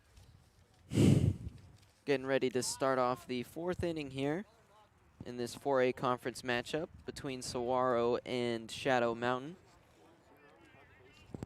And we talked about this a bit prior to the game, but Saguaro sitting at number 8 currently in the 4A conference. Meanwhile, Shadow Mountain is back at the number 24 spot as the first pitch of the inning in there for a strike. We did have a pitching change. It is Brody. Carithers? The PA said Carithers. We said Carithers. There's a bit of a mix-up there.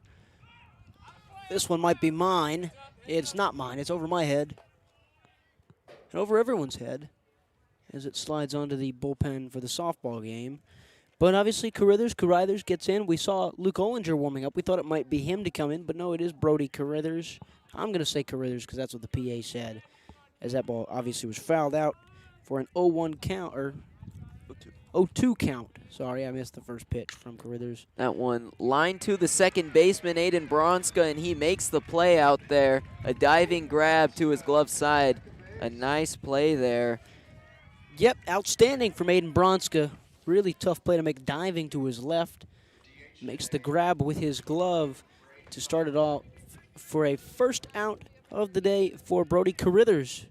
Brings up number 22, Braden Conroy, for the Matadors. Carithers a righty. Gives you a bit different look than you've had all day from the lefty, Cade Schumar. That one's down in the dirt for a first pitch ball. 1-0 is the count.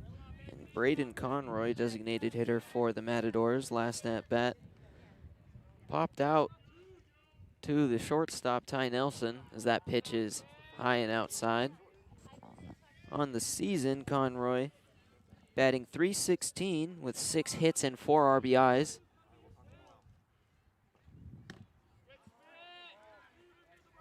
So that one is high again. There's a good eye there from Conroy to not take a big cut at that. It's 2-0 now, though. And the 2-0 to Conroy. Squared to bunt for a moment, but pulled it back. That pitch will be in there for a strike. 2-1 now for Conroy. It was a strike, but it was also fairly wise of Conroy to not take a bunt at that one. That was a tough one to bunt as he takes a cut there, and it's 2-2. Carruthers battling back.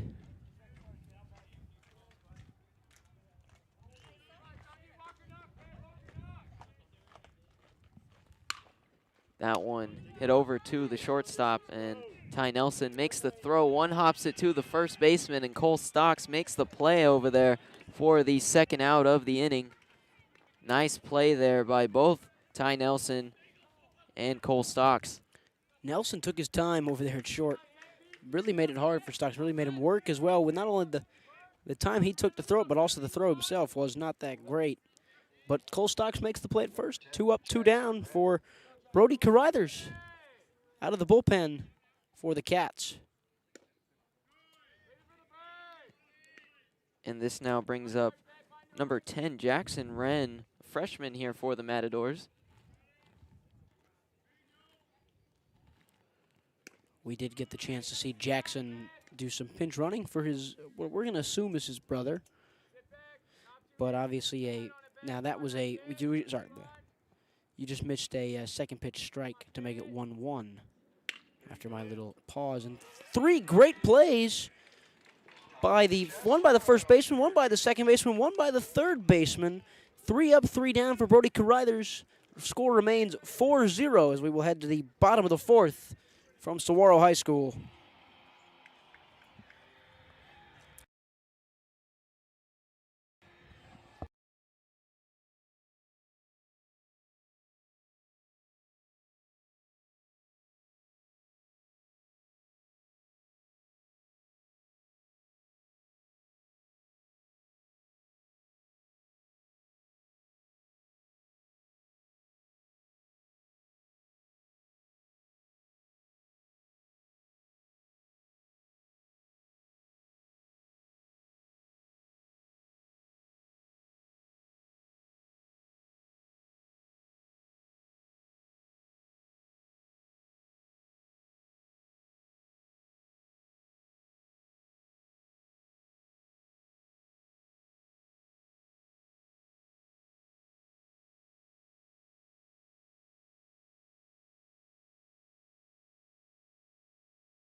Welcome back here to Saguaro High School. Leading off the bottom of the 4th will be Javen Jacobs for the Sabercats. And McGarahan is still on the mound as a first pitch strike is thrown. And last up, Javen Jacobs had a single out to, he beat the throw from the shortstop last at bat.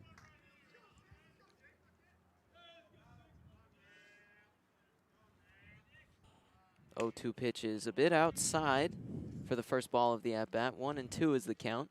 And he really did beat out the throw from the shortstop there. That was all his speed there. He gave everything he wanted there. Passed ball. Tough play to make by the catcher. For the catcher, makes it 2-2 as Javen Jacobs battles back into a even count in the bottom of the 4th. It is 4-0 Sabercats. Bottom of the 4th, it is a 10-run rule by the 5th that will cause the game to end early, but that one has flown straight up into the air. Play is made by number 47, who is new out there at second base.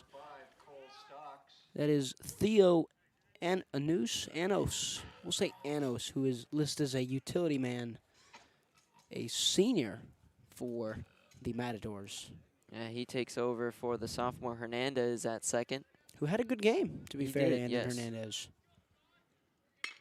That first pitch is lined back, hit back at the pitcher, hit off the glove of McGarrahan, and Stocks will be in there at first with one out here in the bottom of the fourth. Pitcher tries to make a play, and I think when I was playing, I was always taught just if I was on the mound to leave that for your middle infielders. See if it takes a good hop, gives them a chance. But he tries to make a play. It doesn't. He doesn't end up making the play. The ball falls dead in the middle infield, and he gets an easy base. Cole Stocks does, which will bring up Aiden Bronska, the 9-hitter, who we've already talked about a lot this season. He gives you a lot of production in that 9 spot. Gives you a chance to not only get a runner on bases for the top of your lineup, but maybe even bring in some runs. But Stocks at first base, that'd be a tough ask to bring him in all the way from first. So a hit would be hopeful for Aiden Bronska here.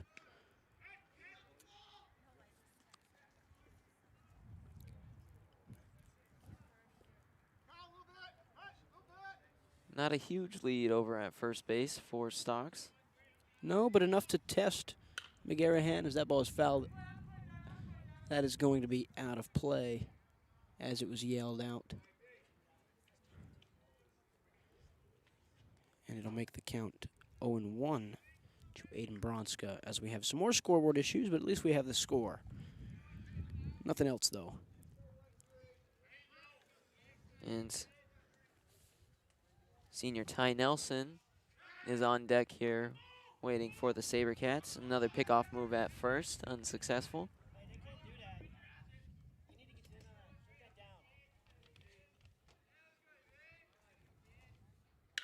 That pitch is lofted back behind short into left center. It will fall for a base hit. Stocks is going to look to take third. The throw will one-hop the cutoff man, and there will not be a play at third. Aiden Bronska does his job. Single there for Bronska, moves over the runner.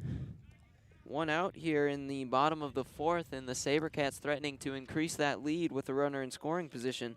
Yep, the 9-hitter Aiden Bronska gets a runner not only to advance one base, but two. He gets runners at the corners for Ty Nelson, your leadoff man.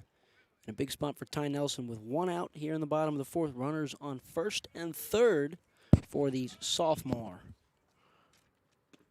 Nice pitch, Boston. Go.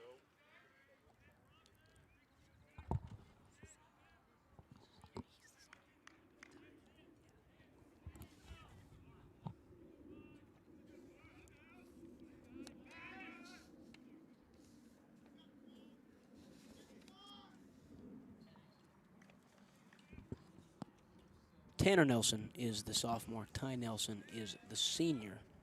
You don't even think I'd been doing this for a week. That pitch, nice cut there by Nelson, though he was a bit late on it. Now makes the count 0-2 here. Big chance for McGarrahan to settle down here and get a nice out to make it 2 outs in the inning with runners on third and first. That one's in the dirt.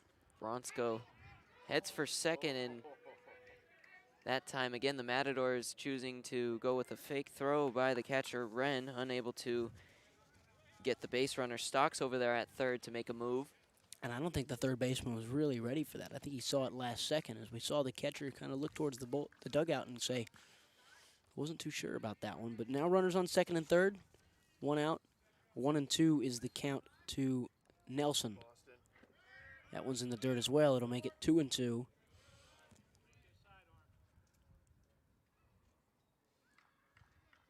And Boston McGarrahan now approaching 30 pitches on the afternoon.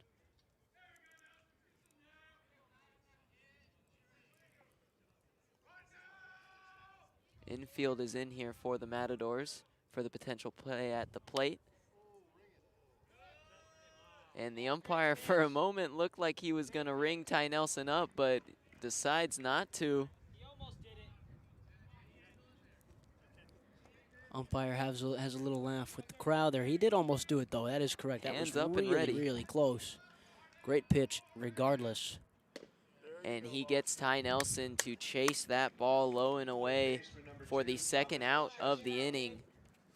Gets Brings a up deserved strikeout, probably you could say. Now 2 outs, runners on third and second for Thomas Cesaro, who this is a chance for us to bring up that's the Movement Company Sabercat player of the game. He's had it once. He's already had it once this year.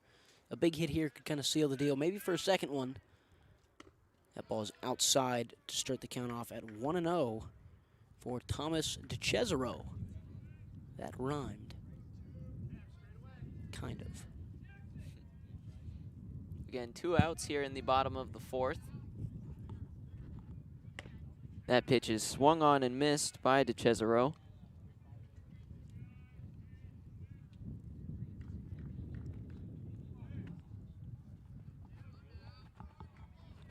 One and one now the count.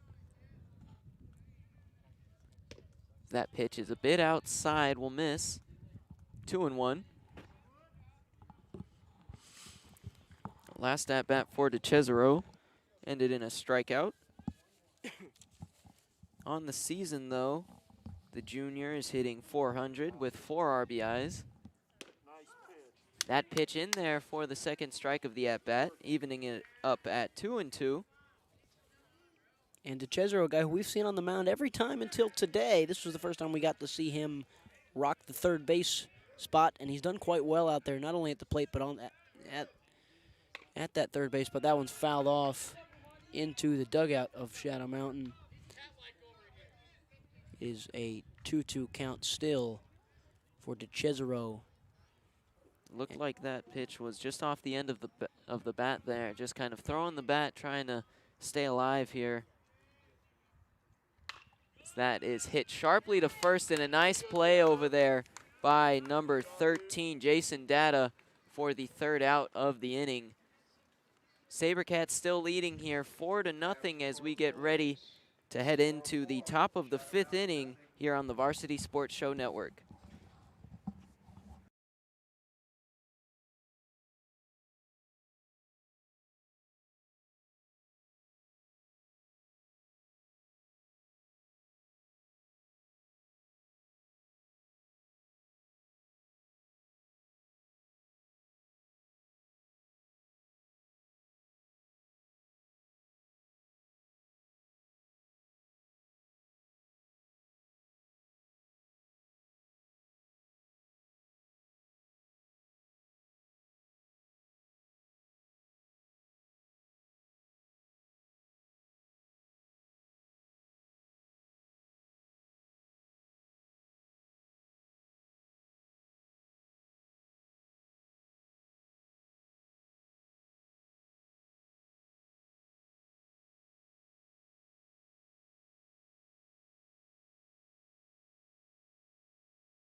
Welcome back here to the Varsity Sports Show Network as we get ready to start the 5th inning of the game here. And it'll bring to the plate number 47, Theo Anos, as Brody Carruthers deals that ball high. Start the at-bat, 1-0. Anos, the senior, who we just saw sub in for sophomore Andon Hernandez, at second. He fouls that one off to make it a 1-1 count. Yes, correct. And Brody Carruthers gets his 2nd inning there. We might not see Luke Ollinger after all, after we saw him getting some stints in the pen. Sorry for my little stutter there, but Carruthers looks calm. He looks composed through the 1st inning of his work, and now he will try and carry that over into the 2nd inning of his job here, which is the 5th inning. High pitch goes. It's 2-1.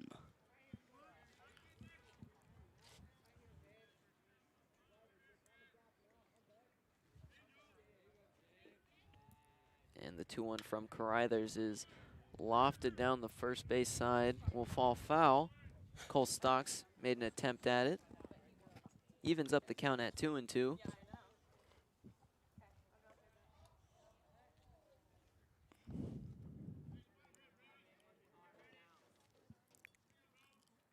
And the 2-2 pitch will be swung on and hit to the first baseman, Cole Stocks, and he will make the play easily over there for the first out of the inning. Good start here for Carithers. Cole Stocks decides to do it himself, probably wisely so, and we get a first out of the inning, as you said, for Brody Carithers, which will bring up number 18. That is Wren. That is Jason Wren. Not his brother Jackson, but Jason, the catcher, the man behind the plate, who's had an interesting little go-around, we'll say, to start the first 4. And on the season here, that pitch misses. But on the season for Wren, he is batting .303 with 8 RBIs. He does have 10 hits on the season. That ball is low and in the dirt. Through everybody's legs, catcher and the umpire. It'll be picked up in the outfield, or behind the plate by the ump.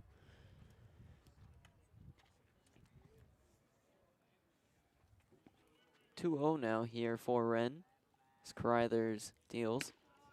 That one high, making it 3-0.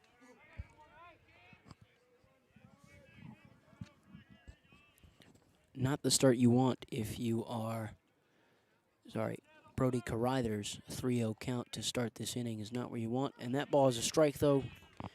Gives him a chance to maybe settle down. It's 3-1, 1 out. The man on deck is number 2. That is Kevin Anderson, the shortstop. High pitch will walk. Jason Wren.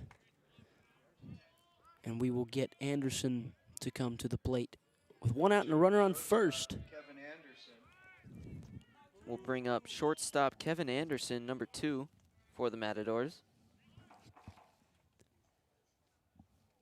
And time will be called for a mound visit now. And it is just Dave Fortney. It is not Joe Mickey, so expect we will still see Brody Carithers. And now Anderson on the season, batting .346 with 9 hits. He has scored 7 times himself and has 10 RBIs on the year as we now get ready to resume play. Bit of cloud cover now starting to come over the field. A few adjustments probably made in the little meeting at the mound meeting as we will get back underway. Runner at first, and the shortstop, number 2, Kevin Anderson, at the plate to face Brody Carithers. That is in there for a strike. Good pitch there to start off the at-bat.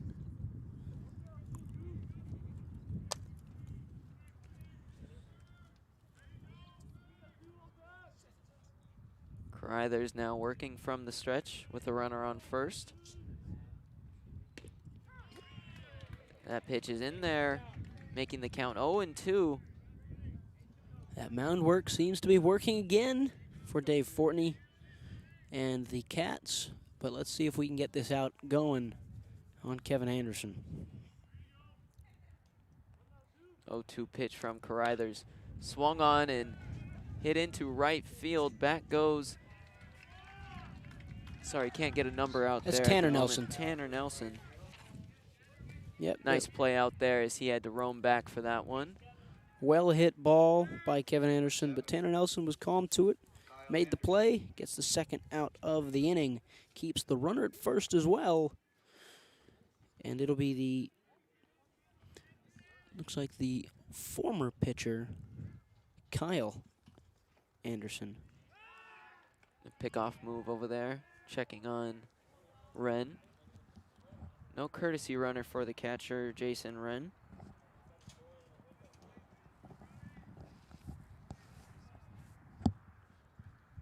And the first pitch to Anderson is fouled back into the catcher's glove for the first strike of the at-bat.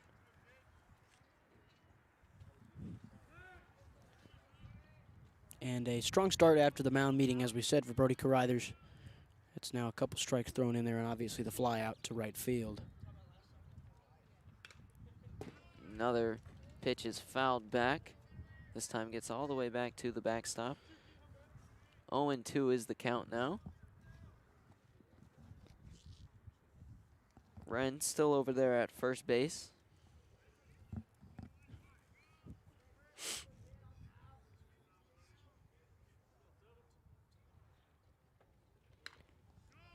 Another pitch fouled back.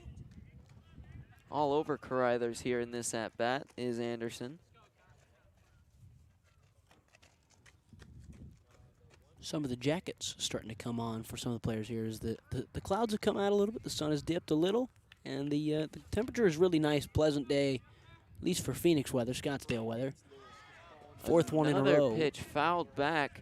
DiGregorio roaming back and makes the play for the third out of the inning. A nice job there by Frank DiGregorio, the senior for the Sabercats. And that will retire the side as we get ready to head into the bottom of the fifth inning. Sabercats still leading here 4-0 over the Shadow Mountain Matadors.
Welcome back here to Saguaro High School, here on the Varsity Sports Show Network. At the plate is Tanner Nelson, the sophomore for the Sabercats. Fouled back that first pitch. 0-1 from McGarrahan is swung on by Nelson, making it 0-2 here. Nelson getting himself into a bit of a hole here to lead off the bottom of the fifth for the Sabercats. That one a bit inside, but called strike three, and Nelson will go down looking. We'll bring up catcher number 3, Frank DiGregorio. His last time out had a sacrifice fly back to shallow right field that carried the second baseman back, and Tanner Nelson was able to tag up and score. First pitch is in there for a strike on DiGregorio. Nice job by McGarrahan to start this inning. 4 straight strikes. That one a bit high, and DiGregorio will leave it up there, evening the count up at 1-1. As you said a bit earlier before the break, Boston McGarrahan was the one who broke out the sweatshirt, had it on his throwing arm, trying to stay warm. DiGregorio lays off that time, according to the umpire at first base. Makes the count 2-1. And the pitch from McGarrahan. High and away. 3-1 now the count. And McGarrahan has eclipsed 40 pitches now since the third inning when he took over. And the 3-1 pitch chopped over to third base. Backhand play cannot be made that time by Anderson. It is Kyle Anderson out there. And DiGregorio will take second standing up.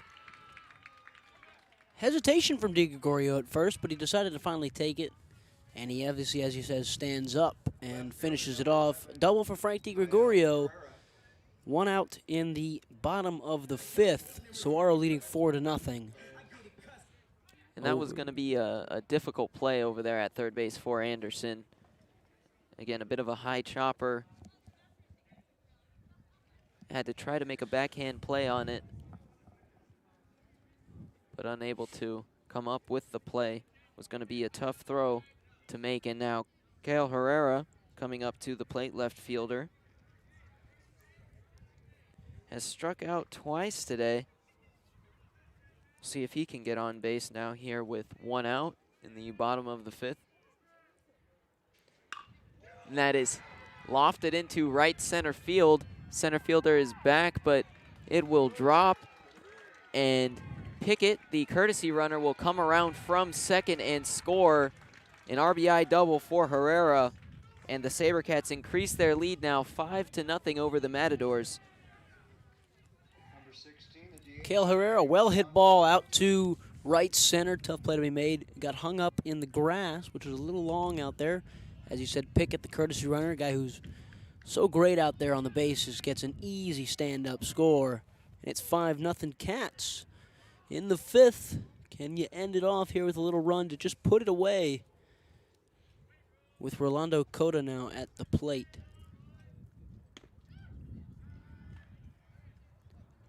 That one called a ball. Cota's last at bat was a ground out too short. Although it did look like he came up a bit short when running to first base.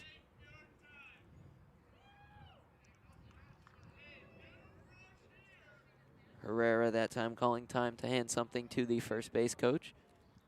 1-0 is the count now here for Cota. And McGarrahan comes set and delivers. That is hit back to the shortstop. Throw is made over to first. Nice play by the shortstop that time. That is number 2, Kevin Anderson, still over there at short. But Herrera will move over to third base. Cota able to advance the runner there. 2 outs now will bring Javen Jacobs to the plate, center fielder for the Sabercats. Yep, and Cota does his job, gets Kyle Herrera to third, as you said. Javen Jacobs now with a chance to bring in the runner and make it 6 for the Saguaro Sabercats against Boston McGarrahan. And that first pitch is swung on and lofted down the right field side. Sliding catch. It looks like it did come loose from the glove. Nice attempt out there in right field. Couldn't quite hold on out there in right field. That is Looks like it was still Julian Collins out there. yes. We have had a few subs. We do have number 10 at Jackson Wren out in center field. 0-1 count now here for Jacobs with 2 outs. Runner on third. And Collins out there in right has had a busy afternoon as that pitch is now hit to the shortstop Anderson, and the throw is a bit in the dirt. That time number 13, it was Data unable to come up with the pick. And Jacobs in there. Herrera will score on that play, First baseman, making it 6-0 in favor of the Sabercats. Paul Stock. First baseman Cole Stocks will now come to the plate. Yep, and if you're the Matadors, you got to be lucky that Javen Jacobs just ran straight through first base, or he would have taken two, probably, undoubtedly. As Cole Stocks comes up the 8-hitter, and then we get Aiden Bronska again at 9, who's shown a lot of production at the 9 spot. Let's see if Stocks can advance Javen Jacobs with 2 outs here in the 5th inning. And the first pitch from McGarrahan is low in the dirt. Stocks gets the signs from head coach Joe Mickey over there at third base. Not a very big lead over at first base for Jacobs with the lefty on the mound, but he will take off nonetheless, and that is lifted straight up in the air. Catcher Wren comes up to try and make the play, and actually he is called off by Data, the first baseman, and the ball will bounce off his glove and will fall foul. Tough break there for the Matadors. An easy out there. Data unable to make the play, and I think part of that was a little bit of early miscommunication. We didn't know quite who was going to take it, pitcher, catcher, first baseman. I think Wren, the man behind the plate, kind of wanted it, but Data called him off. He yielded, and Data couldn't quite make the play. I would expect if you see that ball kind of come in that area again, you'll see a different outcome. And that one you'd like to see Data calling it the whole way, as that is hit again to the shortstop Anderson, and he makes the easy flip over to the second baseman, number 47, Theo Anos. And that will retire the side as we get ready to head into the top of the 6th inning. Saguaro able to notch a couple more runs on the scoreboard. Score is now 6-0 as they lead the Shadow Mountain Matadors.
Welcome back here to Saguaro High School.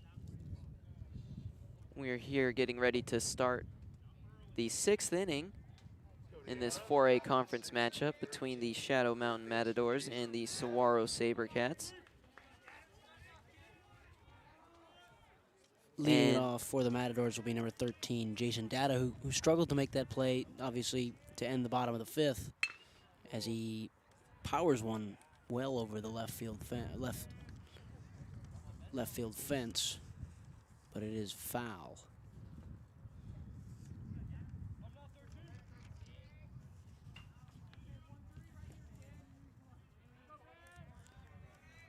And now the 0-1 pitch from Carithers is low in the dirt, evening it up at 1-1.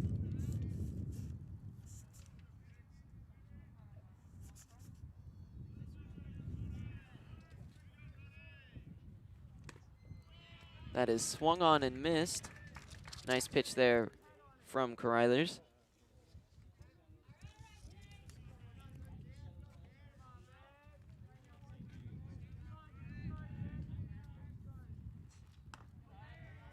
High pitch there.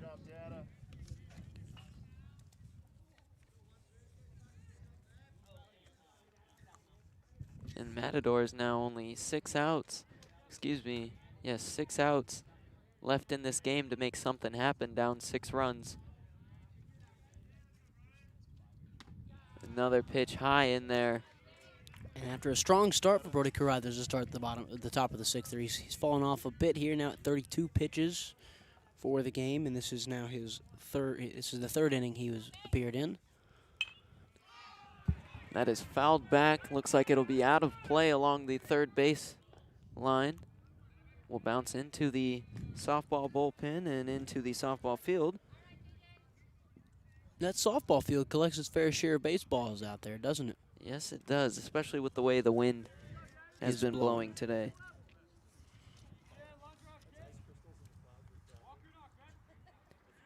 Full count now here for Data as Carruthers delivers, and that pitch is swung on and missed. A bit of a high fastball, but still, first out of the inning for Carruthers. Will now bring up to the plate. This is number 1, Boston McGarrahan.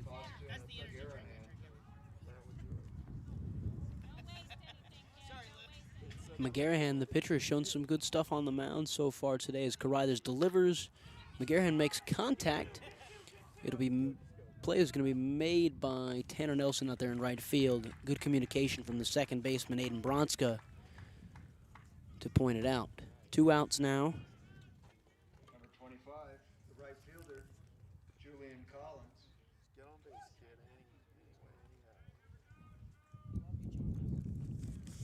And now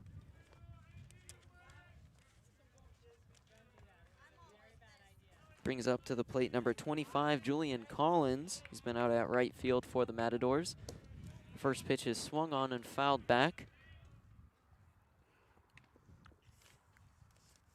Collins has made a few good plays out there at right, but this is now the spot where you need his bat, not necessarily his glove. And as you said, now 4 outs remaining to get 6 runs. Not a lot of time for the Matadors as that ball is thrown as a strike. It'll be 0-2 to Collins. Carruthers looks calm out there now.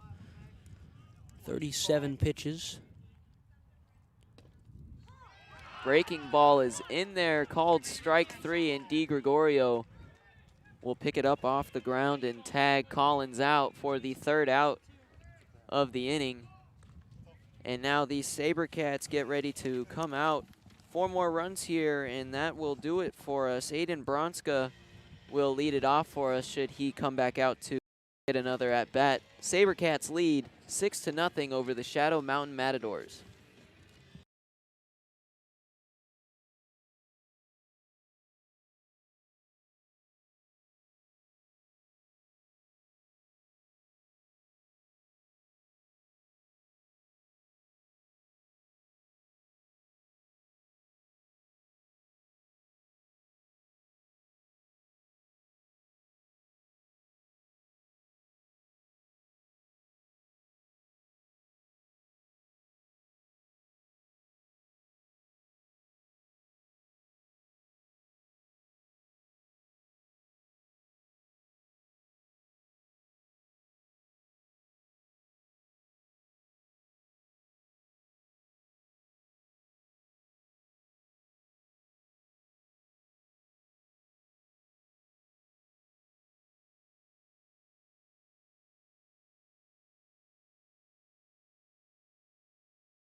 Yep, they tried to jump on that train early. We're live.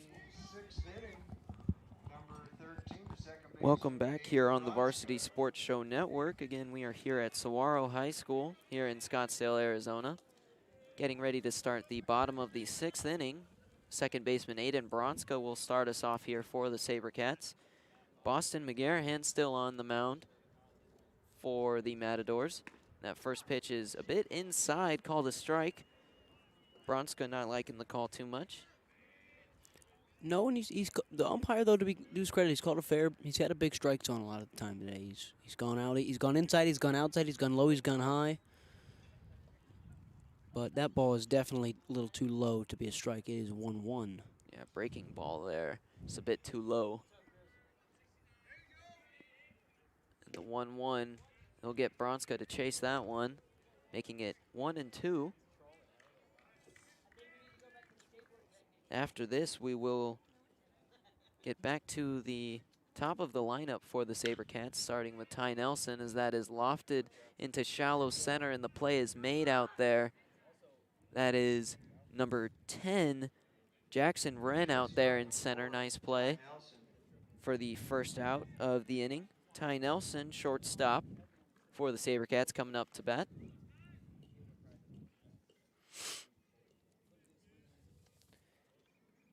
.55 pitches now for Boston McGarrahan, who's come in from the bullpen in the third inning and done a very good job ever since then.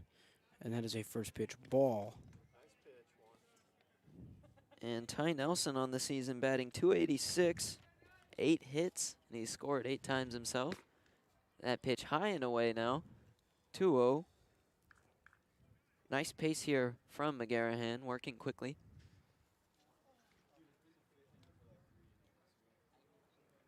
And the 2-0 pitch in there for a called strike. Still 1 out here in the bottom of the 6th. On deck is number 2, Thomas Cesaro, as Ty Nelson takes a big cut on that pitch, evens it up at 2-2. Sabercats still looking to get a base runner this inning. And McGarrahan's done well here so far. Let's see what Ty Nelson can deliver, and he does. That ball is going to get out into center field, but the play is made by number 10, Jackson Wren. Jackson Wren out there in center. Third baseman number 2. It'll be 2 outs now in the bottom of the 6th for the Sabercats, with number 2, Thomas Cesaro up, number 1, Caleb Simpson, who we haven't seen for a while for the Sabercats. He is on deck. Yes, we'll see if he gets an at-bat in this game, as that breaking ball is in there to start the at-bat. Nice pitch by McGarrahan on to Cesaro.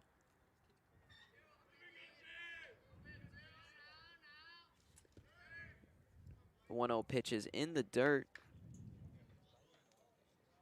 Excuse me, that was the 0-1 pitch. Now 1-1 is the count. Scoreboard a bit off here.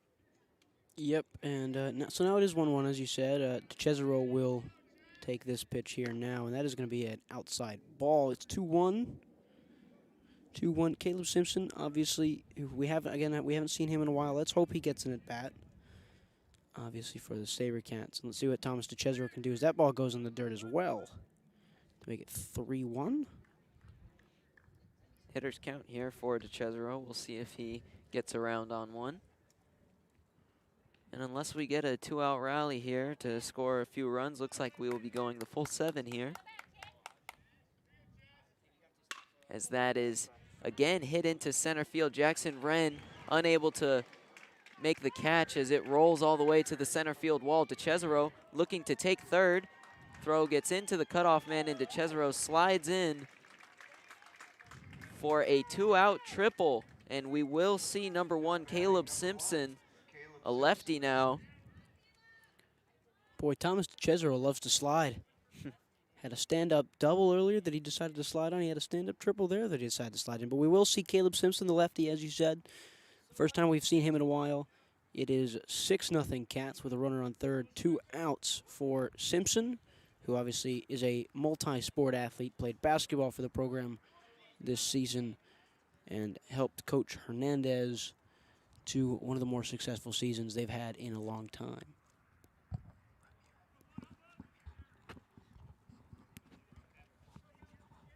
And Ramirez. Yes, Coach Lucas Ramirez, head coach here at Saguaro. It's a bit disappointing because I know his brother. And that is hit deep into right field. And that will be a home run for Caleb Simpson. As you said, we hadn't seen him for a while here on the Varsity Sports Show Network. His first at-bat in a few games, for us at least, and spanks that one over the fence. Walking around with some swagger, too. Took a few slow steps to first, and now he starts his jog a little bit here. But Caleb Simpson returns with a bang. Gives you a 2-run home run to extend the lead to 8. Saguaro 8, Matadors from Shadow Mountain 0. As a big congratulations for Caleb Simpson at the plate. And we will come back as Boston McGarrahan gives up the home run. And Frank DiGregorio will step up here in the bottom of the 6th.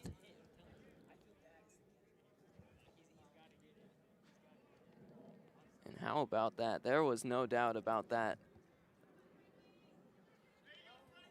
Impressive from the senior, Caleb Simpson. And that first pitch is low in the dirt for DiGregorio as he gets himself ahead here now, 1-0.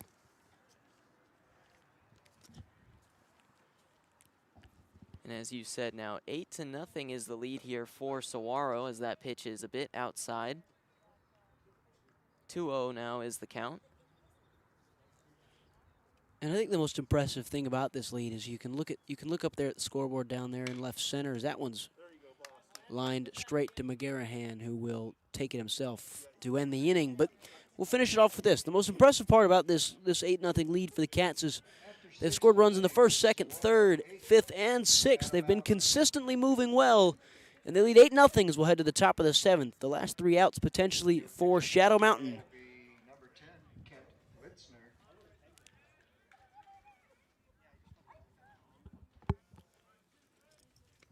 I am now 0 for 2 on.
Welcome back here as we get ready to start what may be the final half inning here at Saguaro High School. The Saguaro Sabercats now leading the Shadow Mountain Matadors 8-0 as we do have a pitching change. Senior Kent Litzner will come out for the Sabercats as he replaces Brody Carruthers, who had a very impressive few innings. And the Matadors will lead it off with Braden Conroy at the plate. I have struggled with names all day, but we have Litzner on the mound, who will look to close this out with, hopefully, for the Sabercats, is just three batters to face. And DiGregorio will return from his little taunt from the mound and take his place behind the plate. Yep, and like you said, 3 outs now here for the Matadors to get something going to see if they can get on the scoreboard. We'll have the 7, 8, and 9 hitters due up. That one is low and away to start off the at-bat. Conroy hasn't been able to get on base. Popped out to shortstop in the 2nd and had another ground out to Ty Nelson over there at short in the 4th inning. Litzner dealing from the stretch. Another one, high and outside.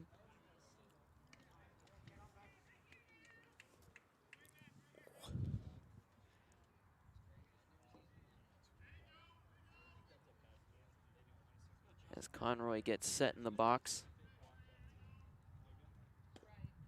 That one is in there. It was a bit low. But nonetheless, called a strike for the first strike of the at-bat.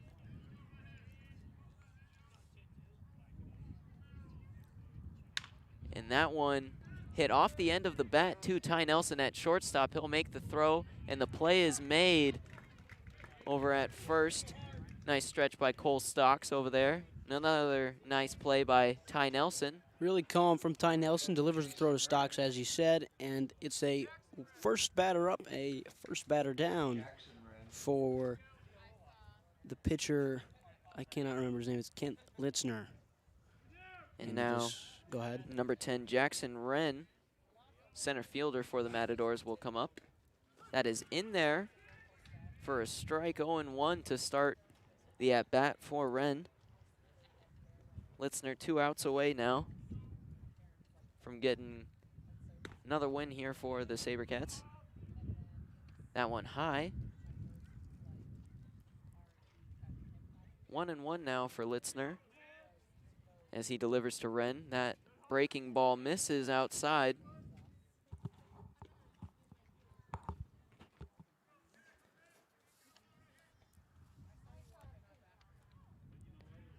And Jackson Wren, a freshman for the Matadors. That one is lifted. It'll stay in the infield. Ty Nelson and Bronska will communicate, and Aiden Bronska comes up with the catch, making the second out of the inning. Sabercats now 1 out away from sealing the deal and shutting out the Shadow Mountain Matadors. It'll bring up to the plate number 47, Theo Anos, senior here, utility player for the Matadors. And Litzner still dealing from the stretch. Breaking ball to start the at-bat. Misses. Called the ball. 1-0 now here to Anos. Saguaro looking for their second shutout of the year. And a tough call at the plate is called a ball to make it 1 strike, to make it 1-1. And the 1-1 from Litzner. Swung on by Anos. Will make it 1-2.